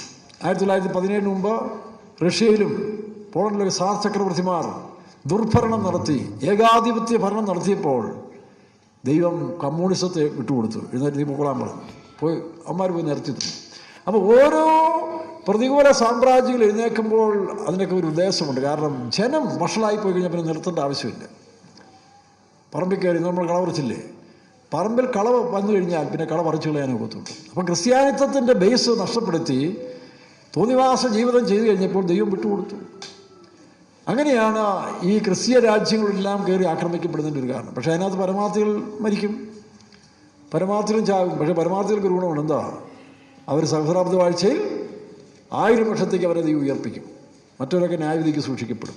ഇത് ഓർമ്മയിരുന്നോണം. അപ്പം AD 622 മുഹമ്മദ് നബി എന്ന് പറയുന്ന അവരുടെ പ്രവാചകൻ അവരുടെ പ്രഭാഷണം നടത്തി ഈ മതം ഉണ്ടാക്കുന്നത്. അതിനുശേഷം അപ്പോൾ ആ സമയങ്ങളിൽ മക്ക മദീന എന്ന് പറയുന്ന 2 സ്ഥലമേ ഇവർക്കുള്ളൂ. പിന്നീട് AD 30 കാലയളവിൽ അതിനുശേഷം ഖലീഫ ഉമ്മർ, ഖാലിദ് ബിൻ ഖാലിദ് എന്ന് പറഞ്ഞ ഒരു ഉമ്മർ എന്ന് പറഞ്ഞ ആ ഒരു പടയാളി എല്ലാ സൈന്യങ്ങളെ ശേഖരിച്ച് ഇങ്ങനെ ആക്രമിച്ച് ബൈസന്റൈൻ കിങ്ഡം പലയിടത്തും അവൻ വശത്താക്കി കളഞ്ഞു. വാളുകൊണ്ട് വെട്ടി അങ്ങനെ രാജ്യം. അപ്പോൾ യൂറോപ്പിലേക്ക് കിടന്നു. യൂറോപ്പിലേക്ക് കിടക്കുന്ന സമയത്ത് അന്നത്തെ പോപ്പായിരുന്ന ഗിരിഗിരി 8 അദ്ദേഹം സ്ട്രോങ് ആയിരുന്നു, കത്തോലിക്കരുടെ പോപ്പ്. ഇംഗ്ലണ്ടിലെ രാജാവ് ഹെൻറിയെയും വിളിച്ചിട്ട് ഫ്രാൻസിലെ രാജാവായ ഫിലിപ്പിനെയും വിളിച്ചിട്ട് പറഞ്ഞു, യൂറോപ്പ് കൈവിട്ടു പോകും, നിങ്ങൾ ആ യുദ്ധം ഏറ്റെടുക്കണം, ഫുൾ സപ്പോർട്ടും കൂടെ. അങ്ങനെയാണ് കുരിശ് യുദ്ധം. ആ കുരിശ് യുദ്ധത്തിൻ്റെ പ്രഖ്യാപനത്തിൽ 1929 തോന്നുന്നു, 29 ഈ പറഞ്ഞ 1100. അപ്പോൾ 1189 കാലയളവിലും ഈ പറഞ്ഞ 700 AD 700 മുതൽ ഈ സാമ്രാജ്യം വളർന്നുകൊണ്ടേയിരുന്നു. ഇസ്ലാമിക സാമ്രാജ്യങ്ങളിങ്ങനെ വളർന്നുകൊണ്ടേയിരുന്നു. അപ്പോൾ AD 1189 ഹെൻറിയും ഫിലിപ്പും ഫ്രാൻസും ഇംഗ്ലണ്ടും ചേർന്ന് ഒരു വലിയ സൈന്യത്തെ ഉണ്ടാക്കി. അപ്പോൾ യെരുശലേം ഈ ഉമ്മർ പിടിച്ചു. ആ കാലഘട്ടത്തിൽ ഉമ്മർ വന്ന് യെരുശലേമിനെ പിടിച്ചു കഴിഞ്ഞ് ഇവരുടെ യുദ്ധത്തിൽ ഹെൻറി, ഫിലിപ്പ് ഇവർ ചേർന്ന് 1192 യെരുശലേമിനെ വീണ്ടും മോചിപ്പിച്ചു. അങ്ങനെയാണ് ഇപ്പോൾ ക്രിസ്ത്യാനികൾ അല്ലെങ്കിൽ യഹൂദൻ്റെ കസ്റ്റഡിയിൽ ഇത് കിടക്കുന്നത്. ക്രിസ്തു ക്രൂശിക്കപ്പെട്ടൊക്കെ ഇപ്പോൾ ക്രിസ്ത്യാനികളുടെ ഇല്ലേ. അപ്പോൾ അങ്ങനെ വീണ്ടും അത് തിരിച്ച് ഇസ്രായേലിൻ്റെ അല്ലെങ്കിൽ ഈ പറഞ്ഞ ഓട്ടോമൻ കിങ്ഡംസിൽ നിന്ന് ഇവരെ മാറ്റിയെടുത്തു. പക്ഷേ നബി സ്വർഗാരോപണം ചെയ്തത് അവിടെയാണ് അവർ വിശ്വസിക്കുന്നത്. യെരുശലേമായിരുന്നു അവരുടെ പുണ്യഭൂമി. പിന്നെയാണ് മക്കയും മദീനയിലേക്ക് മാറ്റിയത്. അപ്പോൾ യെരുശലേം അവരുടെ ഒരു ഒരു വികാരമെന്ന് നമ്മുടെ ആര് പറഞ്ഞു പോലെ, ജോസ് കെ മാണി പറഞ്ഞ പോലെ, പാല എനിക്കൊരു വികാരമെന്ന് പറഞ്ഞ പോലെ യെരുശലേം ഇസ്ലാമികൾക്കൊരു വികാരമാണ്, ക്രിസ്ത്യാനികൾക്കും വികാരമാണ്. കാരണം ക്രിസ്തു ജനിച്ചു വളർന്നല്ല അവിടെ ക്രൂശിക്കപ്പെട്ടു. അതുപോലെ യഹൂദനും 3 പേരുടെ വികാരമാണ് ഏത്? യെരുശലേം. അതിനാണ് ഈ യുദ്ധങ്ങൾ നടക്കാൻ പോകുന്നത്. അങ്ങനെ ഈ ഇസ്ലാമിക സ്റ്റേറ്റുകളെല്ലാം ചേർന്നും ഈ റഷ്യയും ഈ രാജ്യങ്ങളെല്ലാം ചേർന്ന് ഇസ്രായേലിനെതിരായിട്ട് യുദ്ധത്തിന് വരും. അങ്ങനെ ഇസ്രായേൽ മൗണ്ടൻ പർവ്വതങ്ങളിൽ ഇത് തമ്പടിച്ച് അവർ യെരുശലേം പിടിക്കും. അങ്ങനെയാണ് 14:2 വായിക്കുമ്പോൾ പാതി പ്രവാസത്തിലേക്ക് പോകുമെന്ന് പറഞ്ഞ് അങ്ങനെ അവർ രാജ്യം പ്രഖ്യാപിച്ചു കൊടുത്ത് ആഘോഷിച്ചൊക്കെ വരുമ്പോൾ ഇവരുടെ ഉപദ്രവങ്ങൾ സഹിക്കാതെ വരുമ്പോഴാണ് മശിഹ ഇറങ്ങി വരുന്നത്. കർത്താവ് വന്ന് യുദ്ധം ചെയ്യും. 14-ാം അധ്യായത്തിലല്ലേ, ഞാൻ സകല ജാതികളുടെയും യെരുശലേമിനോട് യുദ്ധത്തിനായി കൂട്ടിവരുത്തും. നഗരം പിടിക്കപ്പെടുകയും വീടുകളെ കൊള്ളയിടുകയും സ്ത്രീകളെ വഷളാക്കുകയും നഗരത്തിന്റെ പാതി പ്രവാസത്തിലേക്ക് പോവുകയും ചെയ്യും. ജനത്തിൽ ശേഷിപ്പുള്ളവരോ നഗരത്തിൽ നിന്ന് ഛേദിക്കപ്പെടുകയില്ല. ജനത്തിൽ ശേഷിപ്പുള്ളവര് അത് 154,000 പേര് ഉൾപ്പെടുന്നുണ്ടല്ലോ, അവർ മുദ്രയിട്ട് കാക്കും. പിന്നെ എന്നാൽ യഹോവ പുറപ്പെട്ട് താൻ യുദ്ധ ദിവസത്തിൽ പൊരുതതുപോലെ ആ ജാതികളോട് പൊരുതും. യുദ്ധ ദിവസത്തിൽ പൊരുതുന്ന പോലെ ആ ഇസ്രായേലിനെ സഹായിക്കാൻ ആരുമില്ല. അവർ അനേക ആയിരങ്ങൾ നശിച്ച് മണ്ണടങ്ങും. തങ്ങൾക്കെല്ലാം അബദ്ധമായി പോയത് മനസ്സിലാകാം. പക്ഷേ ശേഷിപ്പൊരു ഗുണം, അവർ ദൈവത്തോട് നിലവിളിക്കും. അങ്ങനെ ഏകജാതനെ പോലെ നിലവിളിക്കുന്ന സമയത്ത് കർത്താവായ യേശു ക്രിസ്തു, അത് ഇസ്ലാമിസ്റ്റുകളും കേട്ടോ മുസ്ലിങ്ങളും വിശ്വസിക്കുന്നുണ്ട്, ഈസാ നബി വന്ന് ദജ്ജാലിനെ ഇല്ലാതാക്കും, അതവർ വിശ്വസിക്കുന്നുണ്ട്. പക്ഷേ ബൈബിളിൻ്റെ അടിസ്ഥാനത്തിൽ ഈ ദജ്ജാൽ എന്ന് പറയുന്ന പുള്ളി തന്നെയാണ് 13-ാം അധ്യായത്തിൽ വരുന്ന കടലിൽ നിന്ന് വരുന്ന മൃഗം, സാമ്രാജ്യ നേതാവ് തന്നെയാണ് വെളിപ്പാട് പുസ്തകം 6-ാം അധ്യായത്തിൽ കാണുന്ന കുതിരപ്പുറത്ത് വരുന്നത്. ഇത് അവർക്ക് മിസ്അണ്ടർസ്റ്റാൻഡിങ് വന്നിരിക്കുകയാണ്. അതിനാണ് അവർ ഇതിനെ ഇമാം മഹദി എന്നും മറ്റവനെ ദജ്ജാളെന്നും വിളിക്കുന്നത്. അപ്പോൾ ഇത് രണ്ടും ഒന്നാണ്. അപ്പോൾ അവർ സമ്മതിക്കുന്നുണ്ട് ഈസാ നബി ഇറങ്ങി വന്ന് ഈ ദജ്ജാലിനെ ഇല്ലാതാക്കും, അങ്ങനെ രാജ്യം സ്വതന്ത്രമാക്കുന്നു, അവരതും വിശ്വസിക്കുന്നുണ്ട്. ഇതൊക്കെ ബൈബിളിൽ നിന്നൊക്കെ അവിടെ നിന്നൊക്കെ എടുത്തിങ്ങനെ കൊണ്ടുവരുന്ന കാര്യങ്ങളാണ് ഇതൊക്കെ. അപ്പോൾ അതുകൊണ്ടാണ് പലതും തെറ്റിപ്പോകുന്നത്. പക്ഷേ ഇത് കൃത്യമായിട്ട് വേദപുസ്തകം പറയുന്നുണ്ട്. അങ്ങനെ യേശു ക്രിസ്തു ഇവർക്കെതിരായി പൊരുതും. ഈ രാജ്യങ്ങൾക്കെതിരായിട്ട് കർത്താവ് തന്നെ ഇറങ്ങി വന്ന് ന്യായം നടത്തുമെന്നാണ്. ഇസ്രായേലിന് ശേഷിക്കുന്നവർ മാനസാന്തരപ്പെട്ടല്ലോ, അവർ ദൈവത്തോട് നിലവിളിക്കും. അങ്ങനെ ക്രിസ്തു വീണ്ടും ഇവർക്ക് വേണ്ടി യുദ്ധം ചെയ്യും. അതിൻ്റെ മറ്റൊരു പകർപ്പാണ് യെശയ്യാ 63-ാം അധ്യായത്തിൻ്റെ 3-ാം വാക്യം വായിച്ച്. യെശയ്യാ 63:3 അവിടെ വായിക്കുമ്പോൾ താൻ ഏകനായി മുന്തിരിച്ചക്ക ചവിട്ടിയെന്നാണ്. 63:3 യഹോവയുടെ കയ്യിൽ നീ ഭംഗിയുള്ള ഒരു കിരീടവും നിന്റെ ദൈവത്തിന്റെ കയ്യിൽ രാജമുടിയും ആയിരിക്കും. ദൈവത്തിന്റെ കയ്യിൽ രാജമുടി. താഴോട്ട് വായിക്കാം. 63:3 ഞാൻ ഏകനായി മുന്തിരിച്ചക്ക ചവിട്ടി, പിന്നെ ആരും എൻ്റെ കൂടെ ഇല്ലായിരുന്നു, പിന്നെ എൻ്റെ കോപത്തിലും ക്രോധത്തിലും. ഇപ്പം ദൈവത്തിൻ്റെ കോപവും ക്രോധമാണ് ഈ അവസാന കാലങ്ങളിൽ 7 കലശമായിട്ട് വെളിപ്പാട് പുസ്തകത്തിൽ കാണുന്നില്ലേ? 8-ാം അധ്യായം മുതൽ 7 കലശവും 14-ാം അധ്യായത്തിൽ കാണുന്ന 15-ൽ കാണുന്ന 7 കാഹളവും. ഈ സമയത്ത് ഭൂമിയിൽ ഭയങ്കരമായ ന്യായവിധികളാണ് ഉണ്ടാകുന്നത്. കാരണം ഭൂമിയെ ശുദ്ധീകരിക്കുകയാണ്. ഇവിടെയുള്ള ദുഷ്ടന്മാരും പ്രാകൃതരും എല്ലാം ചത്തുടങ്ങിപ്പോണം. ഭൂമി ശുദ്ധീകരിക്കും, മനുഷ്യരെ ശുദ്ധീകരിക്കും, പ്രകൃതി ശുദ്ധീകരിക്കും. അതിന് ശേഷമാണ് സഹസ്രാബ്ദത്തിലേക്ക് മനുഷ്യനെ കയറ്റുന്നത്. അപ്പോൾ ഈ പറഞ്ഞ ഏകനായി മുന്തിരിച്ചക്ക ചവിട്ടി, മുന്തിരിച്ചക്ക എന്ന് പറഞ്ഞാൽ മനുഷ്യൻ്റെ രക്തം ഒഴുകുന്ന പല ന്യായവിധികൾ ഉണ്ടാകുന്നുണ്ട്. അത് എസെക്കിയേൽ പ്രവചനം 38-ാം അധ്യായത്തിൻ്റെ വായിച്ച്. എസെക്കിയേൽ 38-ന്റെ 18 മുതൽ 22 വരെ ഈ സൈന്യങ്ങളെല്ലാം എവിടെ ചെല്ലും? ഇസ്രായേൽ പർവ്വതത്തിൽ ചെന്ന് അവർ കാര്യം സാധിക്കും. യെരൂശലേമിനെ പാതി പ്രവാസത്തിലാക്കി കൊണ്ടുവരും. അതൊക്കെ നടത്തിയതിന് ശേഷം അടുത്തത് അന്യായത്തിലേക്ക് തിരിയുന്ന സമയത്തിൽ ദൈവം അവർക്കെതിരായിത്തീരും. മറ്റത് ന്യായം. അന്യായങ്ങളിലേക്ക് അവർ ഇറങ്ങിത്തിരിക്കുമ്പോൾ ദൈവം അവർക്ക് ശത്രുക്കളായിത്തീരും. 18 മുതൽ 22 വായിക്കാം. ഇസ്രായേൽ ദേശത്തിന് വിരോധമായി ഗോഗ് വരുന്ന അന്നാളിൽ നോക്കണം. ഇസ്രായേലിന് വിരോധമായി ഗോഗ് മാഗോഗ് എന്നൊക്കെ പറയുന്ന പഴയ പേരുകളാണ് കേട്ടോ. പഴയ ആദിമകാലത്തിലുള്ള മനുഷ്യരുടെ പേരുകളാണ്. ആ പേരിൽ അറിയപ്പെടുന്ന ഏദോമിയ സന്തതികൾ, ഏദോമിയരുണ്ട്.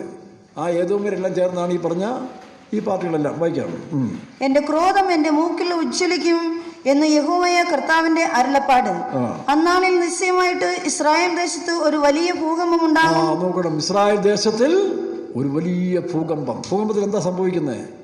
ഈ വന്നിരിക്കുന്ന രാജ്യങ്ങളെല്ലാം ഈ കെമിക്കൽ വെപ്പേൺസും കൊണ്ടാണ് വന്നിരിക്കുന്നത്. എല്ലാവരും കെമിക്കൽ വെപ്പേൺസ്. അന്ന് റോബോട്ടുകളുടെ കുതിരകളും റോബോട്ടിലെ സൈന്യം അതുമൊക്കെ ഉണ്ടാകും. റോബോട്ടിൻ്റെ കുതിരകളൊക്കെ ആണ്. അതുകൊണ്ടല്ലേ സ്ത്രീയുടെ മുഖം, മുടി പോലത്തത്, കുതിരയുടെ ഷേപ്പ്, ഇതെല്ലാം റോബോട്ടുകളായിരിക്കാനാണ് സാധ്യത. അങ്ങനെ റോബോട്ട് യന്ത്ര മനുഷ്യൻ കുതിര ഇപ്പോഴുണ്ടല്ലോ, യൂട്യൂബിലൊക്കെ നോക്കിയാൽ കുതിരകളെ കൂടുന്ന കണ്ടിട്ടില്ലേ, റോബോട്ട് കുതിരകൾ. അപ്പോൾ അതെല്ലാം ഹൈ ക്വാളിറ്റിയിലുള്ളതായ സൈന്യങ്ങൾ ഇതിനെല്ലാം എടുക്കും. ഇതെല്ലാം ഈ പറഞ്ഞ പോലെ ഈ കെമിക്കൽ വെപ്പേൺസ് കൊണ്ട്, അതായത് പണ്ട് സദാം ഹുസൈൻ ഇറാൻ്റെ നേരെ പ്രയോഗിച്ച പോലെ കുവൈറ്റിന് നേരെ ഈ രാസായുധം, ആ രാസായുധങ്ങളെല്ലാം കൊണ്ടുവന്നിരിക്കുകയാണ്. പക്ഷേ ഈ ഭൂകമ്പത്തിൽ ഇതെല്ലാം ഉടഞ്ഞ യവന്മാർ തന്നെ എല്ലാം ചത്തു. അസ്ഥിയെ തൊടാൻ പോലും മനുഷ്യർക്ക് പേടിയാണ്. കാരണം അതിൻ്റെ 2ാം ലോകമഹായുദ്ധകാലത്തിൽ ഹിരോഷിമയിലും നാഗസാക്കിയിലും ആറ്റം ബോംബ് ഇട്ട് കഴിഞ്ഞപ്പോൾ ആ പരിസരത്തുള്ള മനുഷ്യരെ തൊട്ടാൽ അപകടമാണ്. അപ്പോൾ ഈ വെന്തുപോയ മനുഷ്യൻ്റെ അസ്ഥികൾ എസെക്കിയേൽ 39-ാം അധ്യായത്തിലുണ്ട്. ആ അസ്ഥികളെ അടക്കാൻ തന്നെ ഒരു പ്രത്യേക സേനയെ, നമ്മുടെ കോവിഡ് കാലത്തിൽ കോവിഡ് മനുഷ്യരെ പരിഹരിച്ച പോലെ സ്പെഷ്യൽ സേനകളെ അവരെ നിയമിക്കും. അവർക്ക് പ്രത്യേക ഡ്രസ്സും പ്രത്യേകമായ സജ്ജീകരണങ്ങൾ കൊണ്ട് ഈ അസ്ഥികളെല്ലാം പെറുക്കി ഗോഗ് ഹമ്മോൻ താഴ്വര എന്ന് പറയുന്ന ശവക്കോട്ടെ കൊണ്ടിട്ട് അതിനെ നശിപ്പിച്ചു കളയും. അത് 39-ാം അധ്യായത്തിലുണ്ട്. അപ്പം മറ്റൊരു കാര്യം, ഈ കാലങ്ങളിൽ സമാന്തരമായിട്ട് വേറൊന്ന് വരുന്നുണ്ട്. വെളിപ്പാട് പുസ്തകം 17-ാം അധ്യായത്തിൽ വായിക്കുമ്പോൾ 17-2-3 വായിക്കാം. വെളിപ്പാട് പുസ്തകം 17-2-3. പിന്നെ 7 കലശമുള്ള 7 ദൂതന്മാരിൽ ഒരുവൻ വന്ന്, വെളിപ്പാട് പുസ്തകം 17-ാം അധ്യായം 2-3. പെരുവെള്ളത്തിന്മീതെ ഇരിക്കുന്ന മഹാവേശ്യയുടെ അതാരാണ് ഈ പെരുവെള്ളത്തിന്മീതെ ഇരിക്കുന്ന മഹാവേശ്യ? ഈ അന്ത്യക്രിസ്തുവിൻ്റെ കാലത്തിൽ രൂപപ്പെടുന്ന മതത്തിൻ്റെ ഏകീകരണമാണ്. മത നേതാവ്, മതവും രാഷ്ട്രീയവും ഒന്നാകും. കാരണം പൊളിറ്റിക്കൽ, ഇപ്പോൾ പറയത്തില്ലേ പൊളിറ്റിക്കൽ ഇസ്ലാം, പിന്നെ റിലീജിയൻ ഇസ്ലാം എന്ന് പറയുന്നത്. ആൾക്കാർ സോഷ്യൽ മീഡിയയിൽ പറയുമല്ലോ റിലീജിയൻ ഇസ്ലാം നല്ല മനുഷ്യരാണ്, ഇത് നല്ല മനുഷ്യരാണ്, കുഴപ്പമില്ല. പക്ഷേ പൊളിറ്റിക്കൽ ഇസ്ലാം അതാണ് അപകടമെന്ന് ഇപ്പോഴും ആൾക്കാർ പറയുന്നില്ല. അത് ഇസ്ലാമികൾ എന്ന് പറഞ്ഞാൽ മാത്രമല്ല, ഈ ക്രിസ്ത്യാനിയും ഹിന്ദു എല്ലാം അതിനകത്ത് ഉൾപ്പെടും അവസാനത്തിൽ. അതാണ് ഇവിടെ ഏകലോക മതം, ഏകലോക ഗവൺമെൻറ്, രണ്ടും ഏകീകരിക്കപ്പെടും. അപ്പോൾ അതാണ് ഈ വേശ്യ എന്ന് പറഞ്ഞ സ്ത്രീ. വായിക്കാം. പെരുവെള്ളത്തിന്മീതെ ഇരിക്കുന്ന മഹാവേശ്യയുടെ ന്യായവിധി ഞാൻ കാണിച്ചു തരാമെന്ന് പറഞ്ഞു. അവൻ എന്നെ ആത്മാവിൽ മരുഭൂമിയിലേക്ക് പെരുവെള്ളം എന്ന് പറഞ്ഞാൽ കടലിൻ്റെ പുറത്തിരിക്കുക എന്നുള്ളതല്ല. അതിൻ്റെ 17-ാം വാക്യത്തിൽ 15-ാം വാക്യത്തിലുണ്ടല്ലോ വംശങ്ങളും പുരുഷാരങ്ങളും. 17-ാണോ 15-ആണോ വായിച്ചേ? വെള്ളം, വംശങ്ങളും. അപ്പോൾ ലോകം മുഴുവനും ഈ ശക്തി വ്യാപിക്കും. സക്കറിയ പ്രവചനം 5-ാം അധ്യായം വായിക്കുമ്പോൾ ഒരു ഏഫയ്ക്കകത്ത് 2 സ്ത്രീകളെ അടച്ച് സീനാർ ദേശത്ത് കൊണ്ടുവന്നാണ്. സീനാർ ദേശം എന്ന് ഇറാഖ്. അപ്പോൾ ഈ അന്ത്യകാലത്തിൽ വേൾഡ് ട്രേഡിംഗ് സെൻറ്ററിൻ്റെ ഇപ്പം നമുക്കറിയാം ലൂലു മാൾ തിരുവനന്തപുരത്തും കൊച്ചിയിലും കോഴിക്കോടും ഉത്തർപ്രദേശിലൊക്കെ ഉണ്ടല്ലോ. ഇതുപോലെ പല ലൂലു മാളായിരിക്കണമെന്നില്ല, വേറെ പേരിൽ ഈ വ്യാപാര കേന്ദ്രങ്ങളെല്ലാം ലോകത്തിലുണ്ടാകും. എന്നിട്ട് ലോക വ്യാപാര സംഘടന നേതൃത്വത്തിന് ഒരാൾ കാണും. ആ നേതൃത്വം ആണ് എല്ലാം നിശ്ചയിക്കുന്നത്. ഇതിനെന്നെ വില വേണം. ഇപ്പോഴുണ്ടല്ലോ വ്യാപാരികൾ അങ്ങനെയല്ല, മൊബൈൽ കൂടെ അവർ നിശ്ചയിക്കും. സവോളയ്ക്ക് 10 രൂപ കൂട്ടണോ 20 രൂപ കൂട്ടണോ. സവോളയുടെ കൂട്ടലല്ല, ഇതൊക്കെ കൂട്ടിയേക്കുക. അവരാണ് നിശ്ചയിക്കുന്നത്. അത് മുഴുവൻ ലോകത്തിൽ ഒറ്റ ശൃംഖലയിൽ ബന്ധിച്ചിരിക്കുകയാണ്. അപ്പോൾ അതിൻ്റെ മിടുക്കന്മാരെല്ലാം പോയി എന്ന് പറഞ്ഞ പോലെ ഈ വ്യാപാര ശൃംഖലയിലെ ക്യാപിറ്റൽ സിറ്റിയാണ് ഈ പറഞ്ഞ ഇറാഖ്. അതുകൊണ്ടാണ് സക്കറിയ നമ്മൾ വായിക്കേണ്ടത്. സീനാർ ദേശത്ത് കൊണ്ടുപോയി അതിനെ സ്ഥാപിക്കും. ഇപ്പോൾ സീനാർ ദേശം എന്ന് പറഞ്ഞാൽ ഉൽപ്പത്തി പുസ്തകം 11-ാം അധ്യായം നമുക്ക് കാണാൻ കഴിയുന്നുണ്ട്. പണ്ട് നിമ്രോദിൻ്റെ കാലഘട്ടത്തിൽ ദൈവത്തിനെതിരായിട്ട് നോഹയുടെ വെള്ളപ്പൊക്കം കഴിഞ്ഞപ്പോൾ വലിയ ബാബേൽ കോട്ട ഉണ്ടാക്കി ദൈവം പൊളിച്ചു കളഞ്ഞു. നെബൂഖദ്നേസർ രാജാവിൻ്റെ കാലത്തിൽ താനും ഒരു ഏകാധിപതിയായി വാഴാൻ ശ്രമിച്ചു, ദൈവം താഴ്ത്തിക്കളഞ്ഞു. സദാം ഹുസൈൻ പറഞ്ഞു ഞാനാണ് മോഡേൺ നെബൂഖദ്നേസർ, പക്ഷേ അവൻ തട്ടിപ്പോയി, സമയമായില്ല. പക്ഷേ അവസാന കാലത്തിൽ ഇതാ പെരുവെള്ളത്തിന്മേൽ ഒരു വേശ്യ ഇരിക്കുന്നു. വേശ്യ എന്ന് പറയുമ്പോൾ അറിയാമല്ലോ, വശീകരണം, വശീകരണ സ്പിരിറ്റാണ്. ഇതിന്ന് ആത്മീയ കോളത്തിലും കയറുന്നുണ്ട് കേട്ടോ. പറയുന്നുണ്ടല്ലോ ഇസബേൽ എന്ന സ്ത്രീയെ നിങ്ങൾ അത് സൂക്ഷിച്ചു വേണം.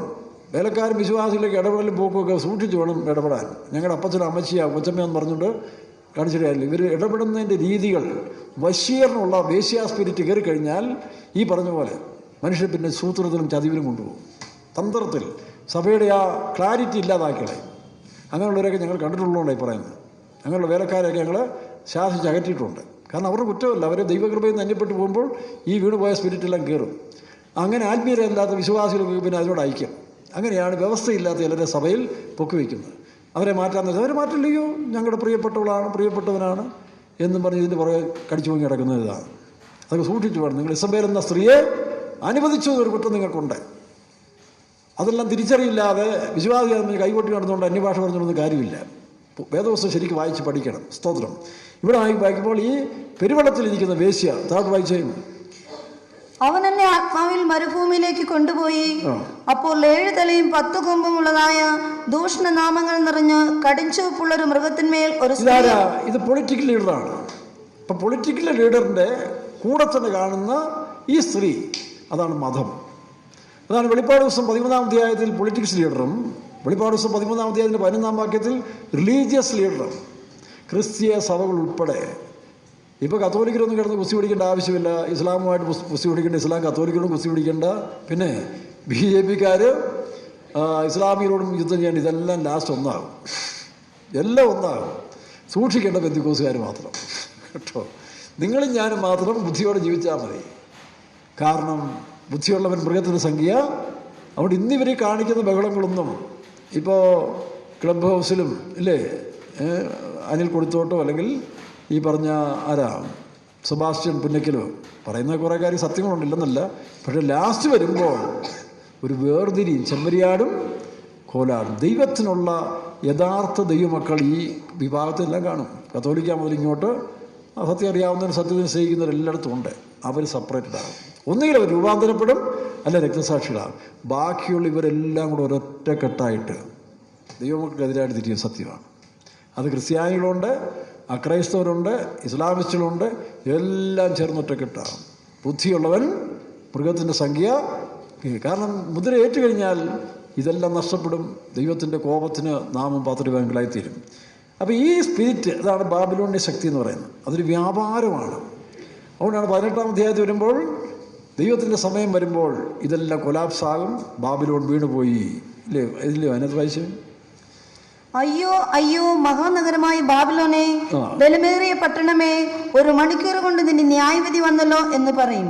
അപ്പോൾ ജനീവയിലാണ് ഇപ്പോൾ കമ്പ്യൂട്ടർ ആസ്ഥാനം സ്ഥാപിച്ചിരിക്കുന്നെങ്കിലും വേൾഡ് ട്രേഡിംഗ് സെൻറ്റർ അമേരിക്കയുടെ തകർച്ച കളഞ്ഞു. അത് ഇറാഖിലൂടെ കൊണ്ടുവരുന്നതാണ്. ഇറാഖ് അതിൻ്റെ ഒരു സ്ഥാപനമായി മാറും. അങ്ങനെ അവിടെ കച്ചവടം ചെയ്യുന്ന സാധനങ്ങളൊക്കെ ഉണ്ട്. മനുഷ്യപ്രാണൻ. മനുഷ്യനെ എവിടേക്ക് വേണം? സ്ത്രീയെ വേണം, പുരുഷനെ വേണം, ആരെയും കിട്ടും. കാരണം ഈ പലരെയും അടിമകളാക്കിക്കൊണ്ട് പോകുന്നില്ല. അടിമകളായിക്കൊണ്ട് പോകുന്നവർ അടിമയാകും. അത് പെന്തിക്കോസുകാരും കാണും, മറ്റു പലരും കാണും. പണ്ടുമൊക്കെ അങ്ങനെ ആയിരുന്നു. ഓരോ രാജാക്കന്മാർ യുദ്ധം ജയിച്ചു കഴിയുമ്പോൾ മറ്റുള്ളവരെ അടിമയായി കൊണ്ടുപോകും. ഈ അന്ത്യക്രിസ്തുവിൻ്റെ കാലത്തും ക്രിസ്ത്യാനി വിശ്വാസികളും ക്രിസ്ത്യാനികളും അല്ല മറ്റു പലരും ദൈവത്തിന് വേണ്ടി തീക്ഷ്ണത കാണിക്കുന്നവരെല്ലാം ഇവനെ അടിമപ്പെടുത്തി കൊണ്ടുപോയിട്ട് അവരെ വിൽക്കും.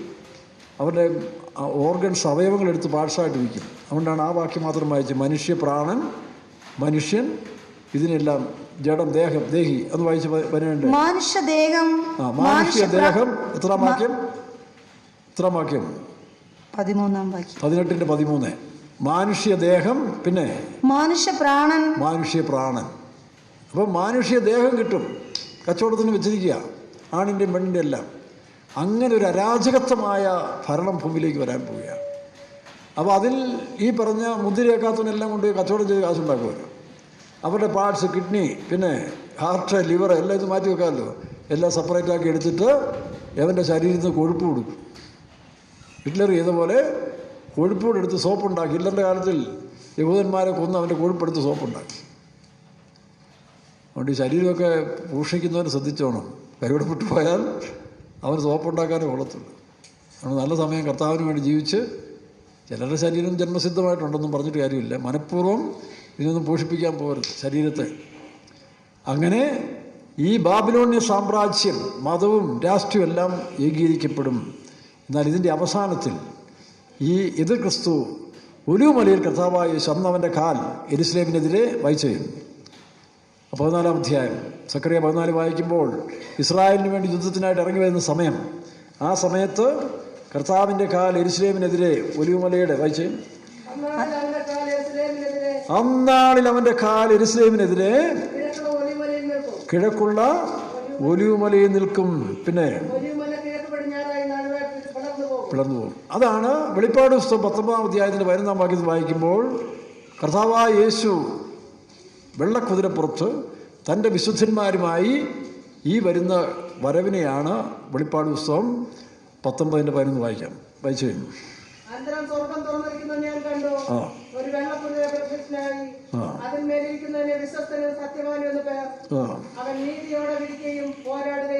നീതിയോടെ വിധിക്കുകയും പോരാടുകയും ചെയ്യും. പിന്നെ അവന്റെ കണ്ണ് അഗ്നിജ്വാല, തലയിൽ അനേക രാജമുടികൾ, എഴുതിയിട്ടുള്ള ഒരു നാമവും അവനുണ്ട്. അപ്പോൾ കർത്താവും എടുക്കപ്പെട്ട വിശുദ്ധന്മാർ, നിങ്ങൾ ഞാനും കാണും ആ കൂട്ടത്തിൽ, തേജസ്സിൻ്റെ വസ്ത്രത്തോടുകൂടി രൂപാന്തര ശരീരത്തോടുകൂടി സ്വർഗീയ രഥങ്ങളിലും കുതിരകളിലും പ്രത്യക്ഷമാകുന്ന സമയമാണ്.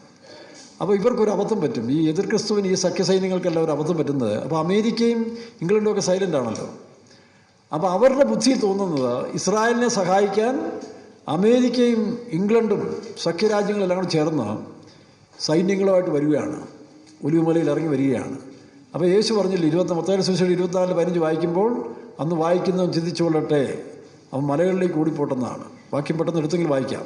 അവർ മലയിലേക്ക് ഓടിപ്പോടുന്ന യേശു തന്നെ പറഞ്ഞിട്ടുണ്ട്. ഈ സംഭവം നടക്കുന്ന സമയത്തിൽ നിങ്ങൾ ബുദ്ധിയോടെ ആ മലയിലേക്ക്, ഏത് മലയിൽ? സക്കറിയ 14-ാം അധ്യായത്തിൽ കാണുന്ന മല, ഒലിവുമലയിലേക്ക് ഓടിക്കണം. ഇന്നിപ്പോൾ സയൻറ്റിസ്റ്റുകൾ പറയുന്ന ഒലിവുമല രണ്ടായിട്ട് പിളർന്നുകൊണ്ടിരിക്കുക എന്നാണ് പറയുന്നത്. ഒരു വിള്ളലുണ്ടായിട്ട് അവിടുന്ന് ഒരു താഴ്വര തന്നെ ഉരുവായിക്കൊണ്ടിരിക്കുക എന്നാണ് പറയുന്നത്. വായിച്ച് 24:15. നിങ്ങൾ കാണുമ്പോൾ വായിക്കുന്നവർ ചിന്തിച്ചു കൊള്ളട്ടെ, അന്ന് യഹൂദയിലുള്ളവർ മലകളിലേക്ക് ഓടിപ്പോകട്ടെ. യഹൂദയിലുള്ളവർ മലകളിലേക്ക് ഓടിപ്പോയിക്കൊള്ളട്ടെ. പിന്നെ വീട്ടിന്മേൽ ഇരിക്കുന്നവർ വീട്ടിലുള്ളത് എടുക്കേണ്ടതിന്. ഈ വാക്യം അറിയാവുന്നവര് ഈ പറഞ്ഞ 154,000 പേര് മുദ്രയിട്ടവരും അല്ലാത്തവരും കാണുമായിരിക്കും. അവർ ഈ വാക്യത്തെ വിശ്വസിച്ച് യേശുക്രിസ്തുവിനെ സ്വീകരിച്ചവരെ ഒലിവുമലയിലേക്ക് ഓടും. ഇപ്പം ജനം ഒലിവുമലയിലേക്ക് ഓടുന്നു കാണുമ്പോൾ ഈ എതിർ ക്രിസ്തു സൈന്യം വിചാരിക്കും ഈ അമേരിക്കയ്ക്ക് ഇങ്ങനെ ന്യൂട്രലായിരുന്നല്ലോ, അപ്പോൾ ഇവരെ സഹായിക്കാൻ സൈന്യമായിട്ട് ഒലിവുമലയിൽ വരിക എന്ന് പറഞ്ഞുകൊണ്ട് ഇവന്മാരെല്ലാം കൂടി അങ്ങോട്ട് ചെല്ലും. അപ്പോഴും ഒരു ഭൂകമ്പം ഉണ്ടാകും. ആ ഭൂകമ്പത്തിന് കുറേ തകരും. അങ്ങനെ ഒലിവുമലയുടെ ഇറക്കത്തിൽ ചെന്ന് ലീഡർ നിൽക്കുക ആരാ? എതിർ ക്രിസ്തു ഓൾ വേൾഡിൻ്റെ ലീഡറായിട്ട് നിൽക്കുകയാണ്. ക്ലൈമാക്സ് ആകട്ടോ, ഈ സംഭവത്തിൻ്റെ ക്ലൈമാക്സിലേക്ക് വരിക. അങ്ങനെ അവൻ മുഴുവൻ ലോകത്തിൻ്റെ പ്രതിനിധിയായിട്ട് ലീഡറായിട്ട് ഒലിവുമലയുടെ ഇറക്കത്തിൽ ഈ വരുന്ന രാജാവിനെയും കൂട്ടരെയും യുദ്ധം ചെയ്യാൻ റെഡിയായി നിൽക്കുമ്പോൾ കർത്താവ് തൻ്റെ വായിൻ ശ്വാസത്താൽ, വായിക്കാം 19:17 വായിച്ചു. വെളിപ്പാട് ദിവസം 19:17 മുതൽ ഒരു ദൂതൻ സൂര്യൻ നിൽക്കുന്നത് ഞാൻ കണ്ടു. ഒരു ദൂതൻ സൂര്യനെ നിൽക്കുന്നത് ഞാൻ കണ്ടു. അവൻ ആകാശമധ്യേ പറക്കുന്ന സകല പക്ഷികളോടും ഒരു വിരുന്നിന്. അപ്പോൾ ഈ ദൂതൻ നടന്ന് പക്ഷികളെല്ലാം വിളിക്കുക, ഒരു വിരുന്ന് ഇവിടെ ഒരുക്കിയിട്ടുണ്ട്. ആരാ? എതിർ ക്രിസ്തു സൈന്യവും. വായിക്കാം. രാജാക്കന്മാരുടെ മാംസവും സഹസ്രാധിപന്മാരുടെ മാംസവും വീരന്മാരുടെ മാംസവും കുതിരപ്പുറത്തിരിക്കുന്നവന്റെ മാംസവും സ്വതന്ത്രന്മാരും ദാസന്മാരും ചെറിയവരും വലിയവരുമായ എല്ലാവരുടെയും മാംസവും തിന്മാൻ മഹാദൈവത്തിന്റെ അത്താഴത്തിൽ നിന്ന് വന്ന് കൂടുവീൻ എന്നവർക്ക്. ഒരുപാട് സൈന്യങ്ങളോടെ കിടക്കുകയല്ലേ, യവന്മാരെയൊക്കെ ഇല്ലാതാക്കണ്ടേ? അതിന് അവസാനത്തെ അത്താഴം പക്ഷികൾക്കെല്ലാം വിളിച്ചിരിക്കുകയാണ്.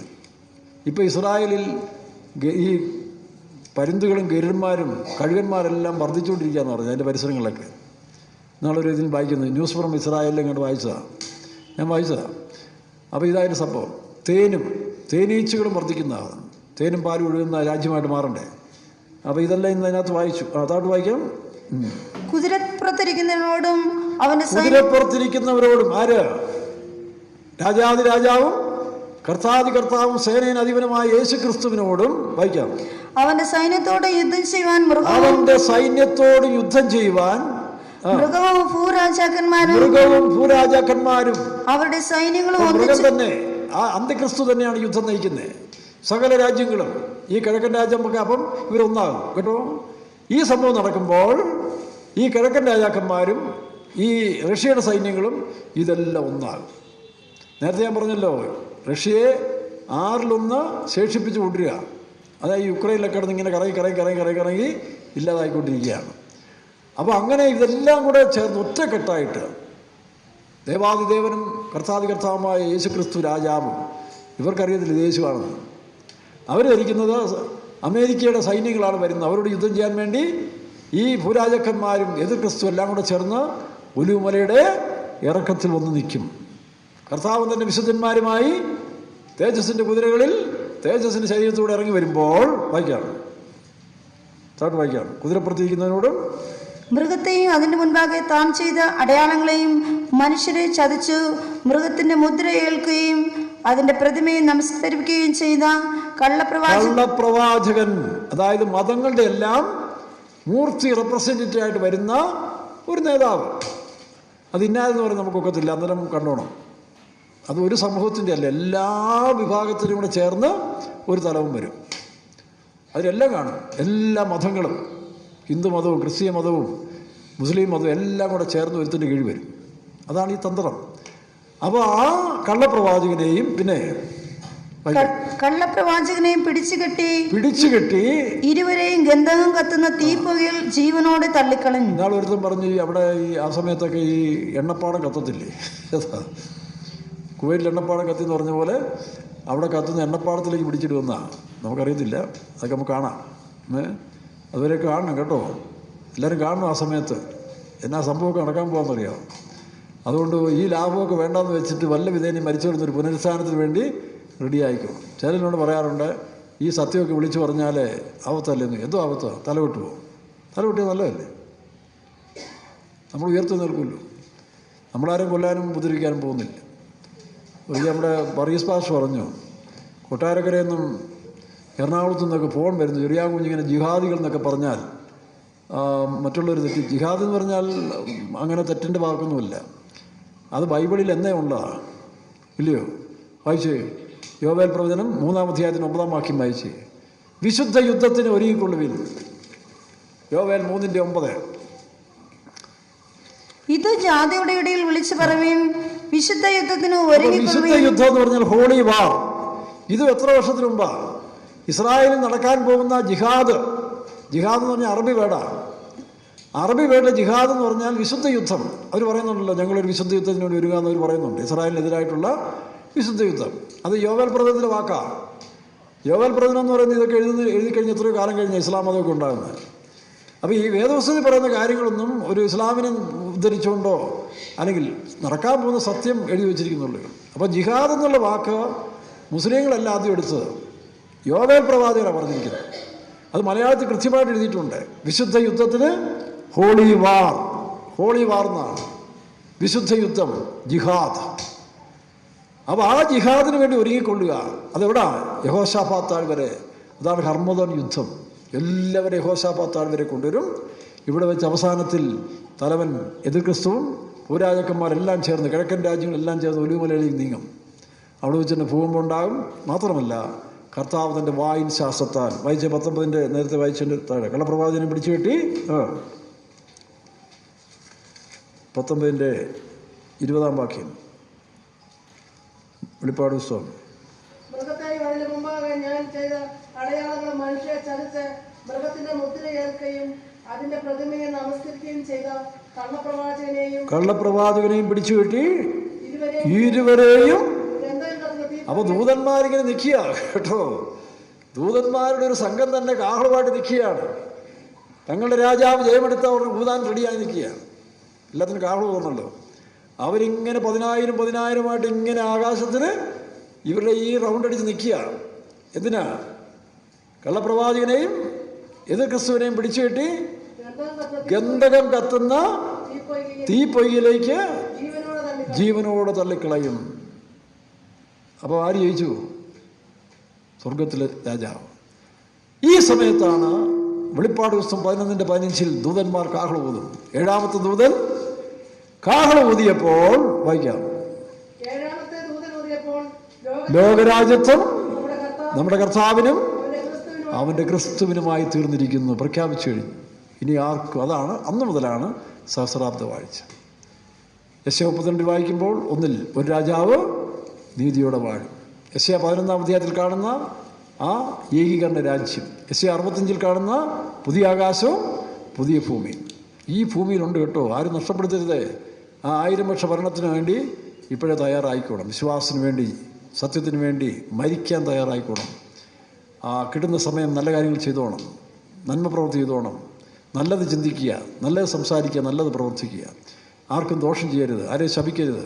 നന്മ ചെയ്ത് നാം ഈ ഭൂമിയിൽ നിന്ന് മാറ്റപ്പെട്ടാലും നമ്മുടെ ആത്മ ഉയർക്കും. കർത്താവായ യേശു നമുക്ക് വേണ്ടി കാൽവരിയിൽ മരിച്ച ആ ത്യാഗം ഓർത്തോണം.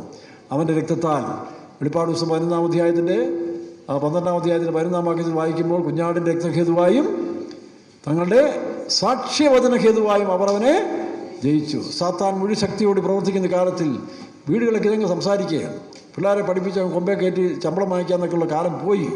അതുകൊണ്ട് എപ്പോഴും നിങ്ങൾ, അതൊക്കെ ദൈവം തന്നോളും, നിങ്ങളെപ്പോഴും നിങ്ങളുടെ വീട്ടിലെ പ്രാർത്ഥനയിൽ ഇങ്ങനെയുള്ള കാര്യങ്ങൾ പറഞ്ഞ് മക്കളെ ഇത് മനസ്സിൽ കയറ്റേ.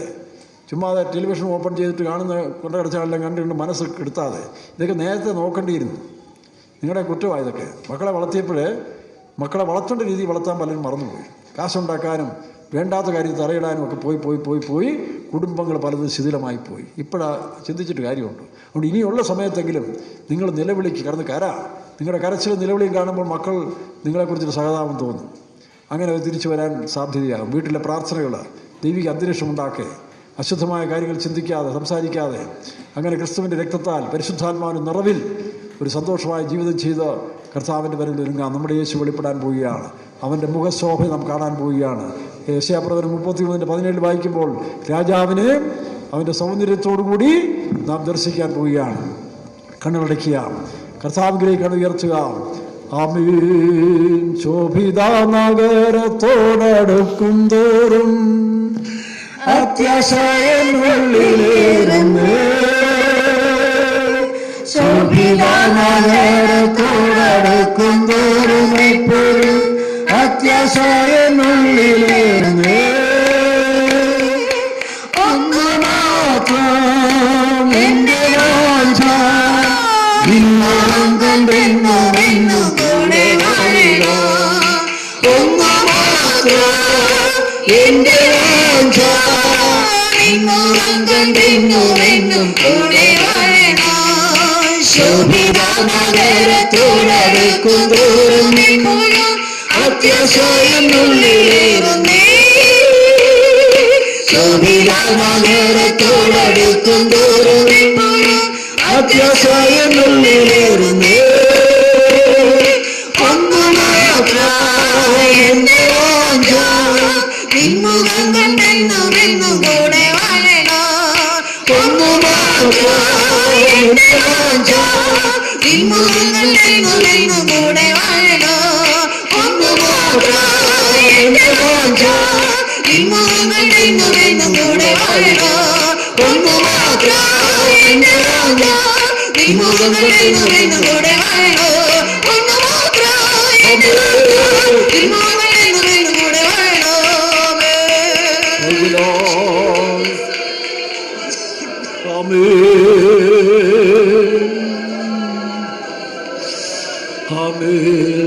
നിൻമുഖം എത്രയോ ശോഭയാ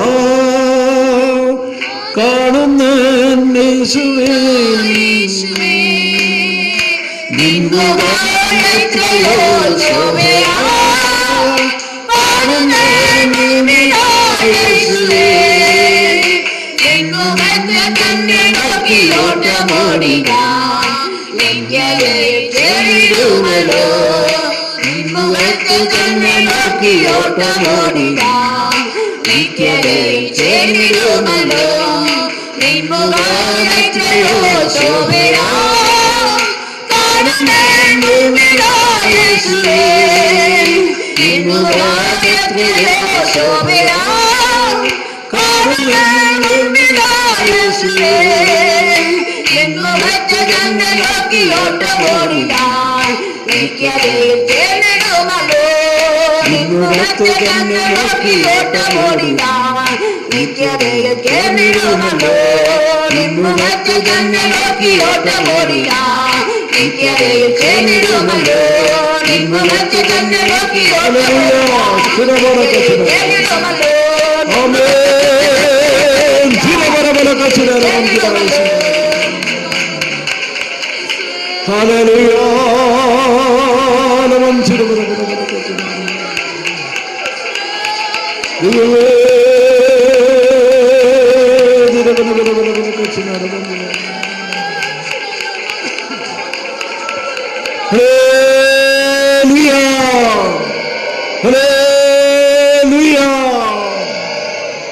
നമ്മെ തന്നെ സമർപ്പിക്കുക.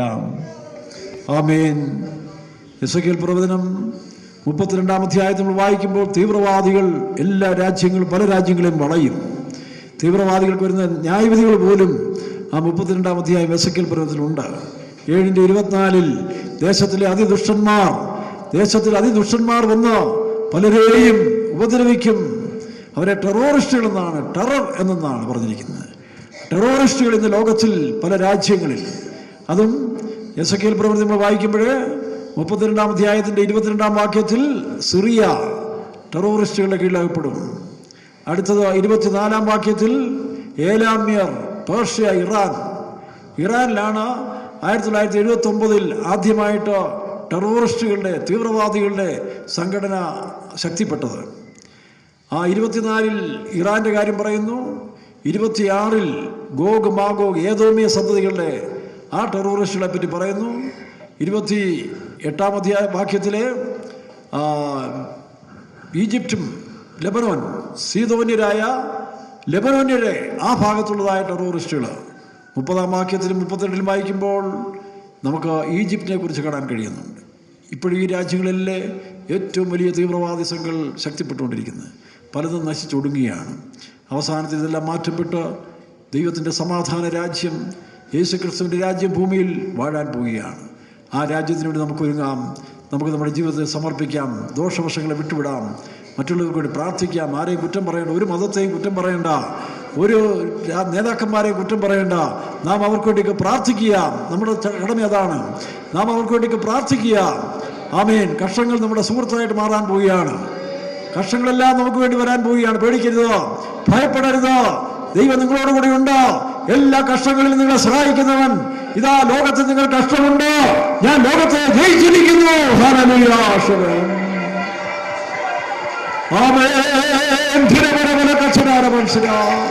കഷ്ടങ്ങൾ സഹിച്ചവൻ സന്തോഷിക്കുന്നു. കഷ്ടങ്ങൾ സഹിച്ചവൻ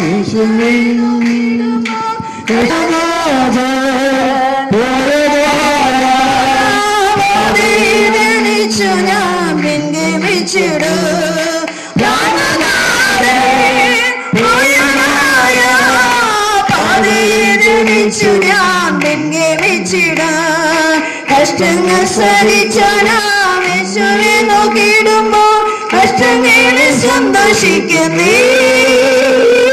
കഷ്ടങ്ങൾ സഹിച്ചാനാം യേശുവെ നോക്കിയിടുമ്പോ കഷ്ടങ്ങളിൽ സന്തോഷിക്കുന്നേ. കാണാതെ പോയതായ പാതയിൽ ജനിച്ചു ഞാനും പിൻഗമിച്ചിടൂ. കാണാതെ പോയതായ പാതയിൽ ജനിച്ചു ഞാനും പിൻഗമിച്ചിടൂ. നിൻമുഖം എത്രയോ ശോഭയാ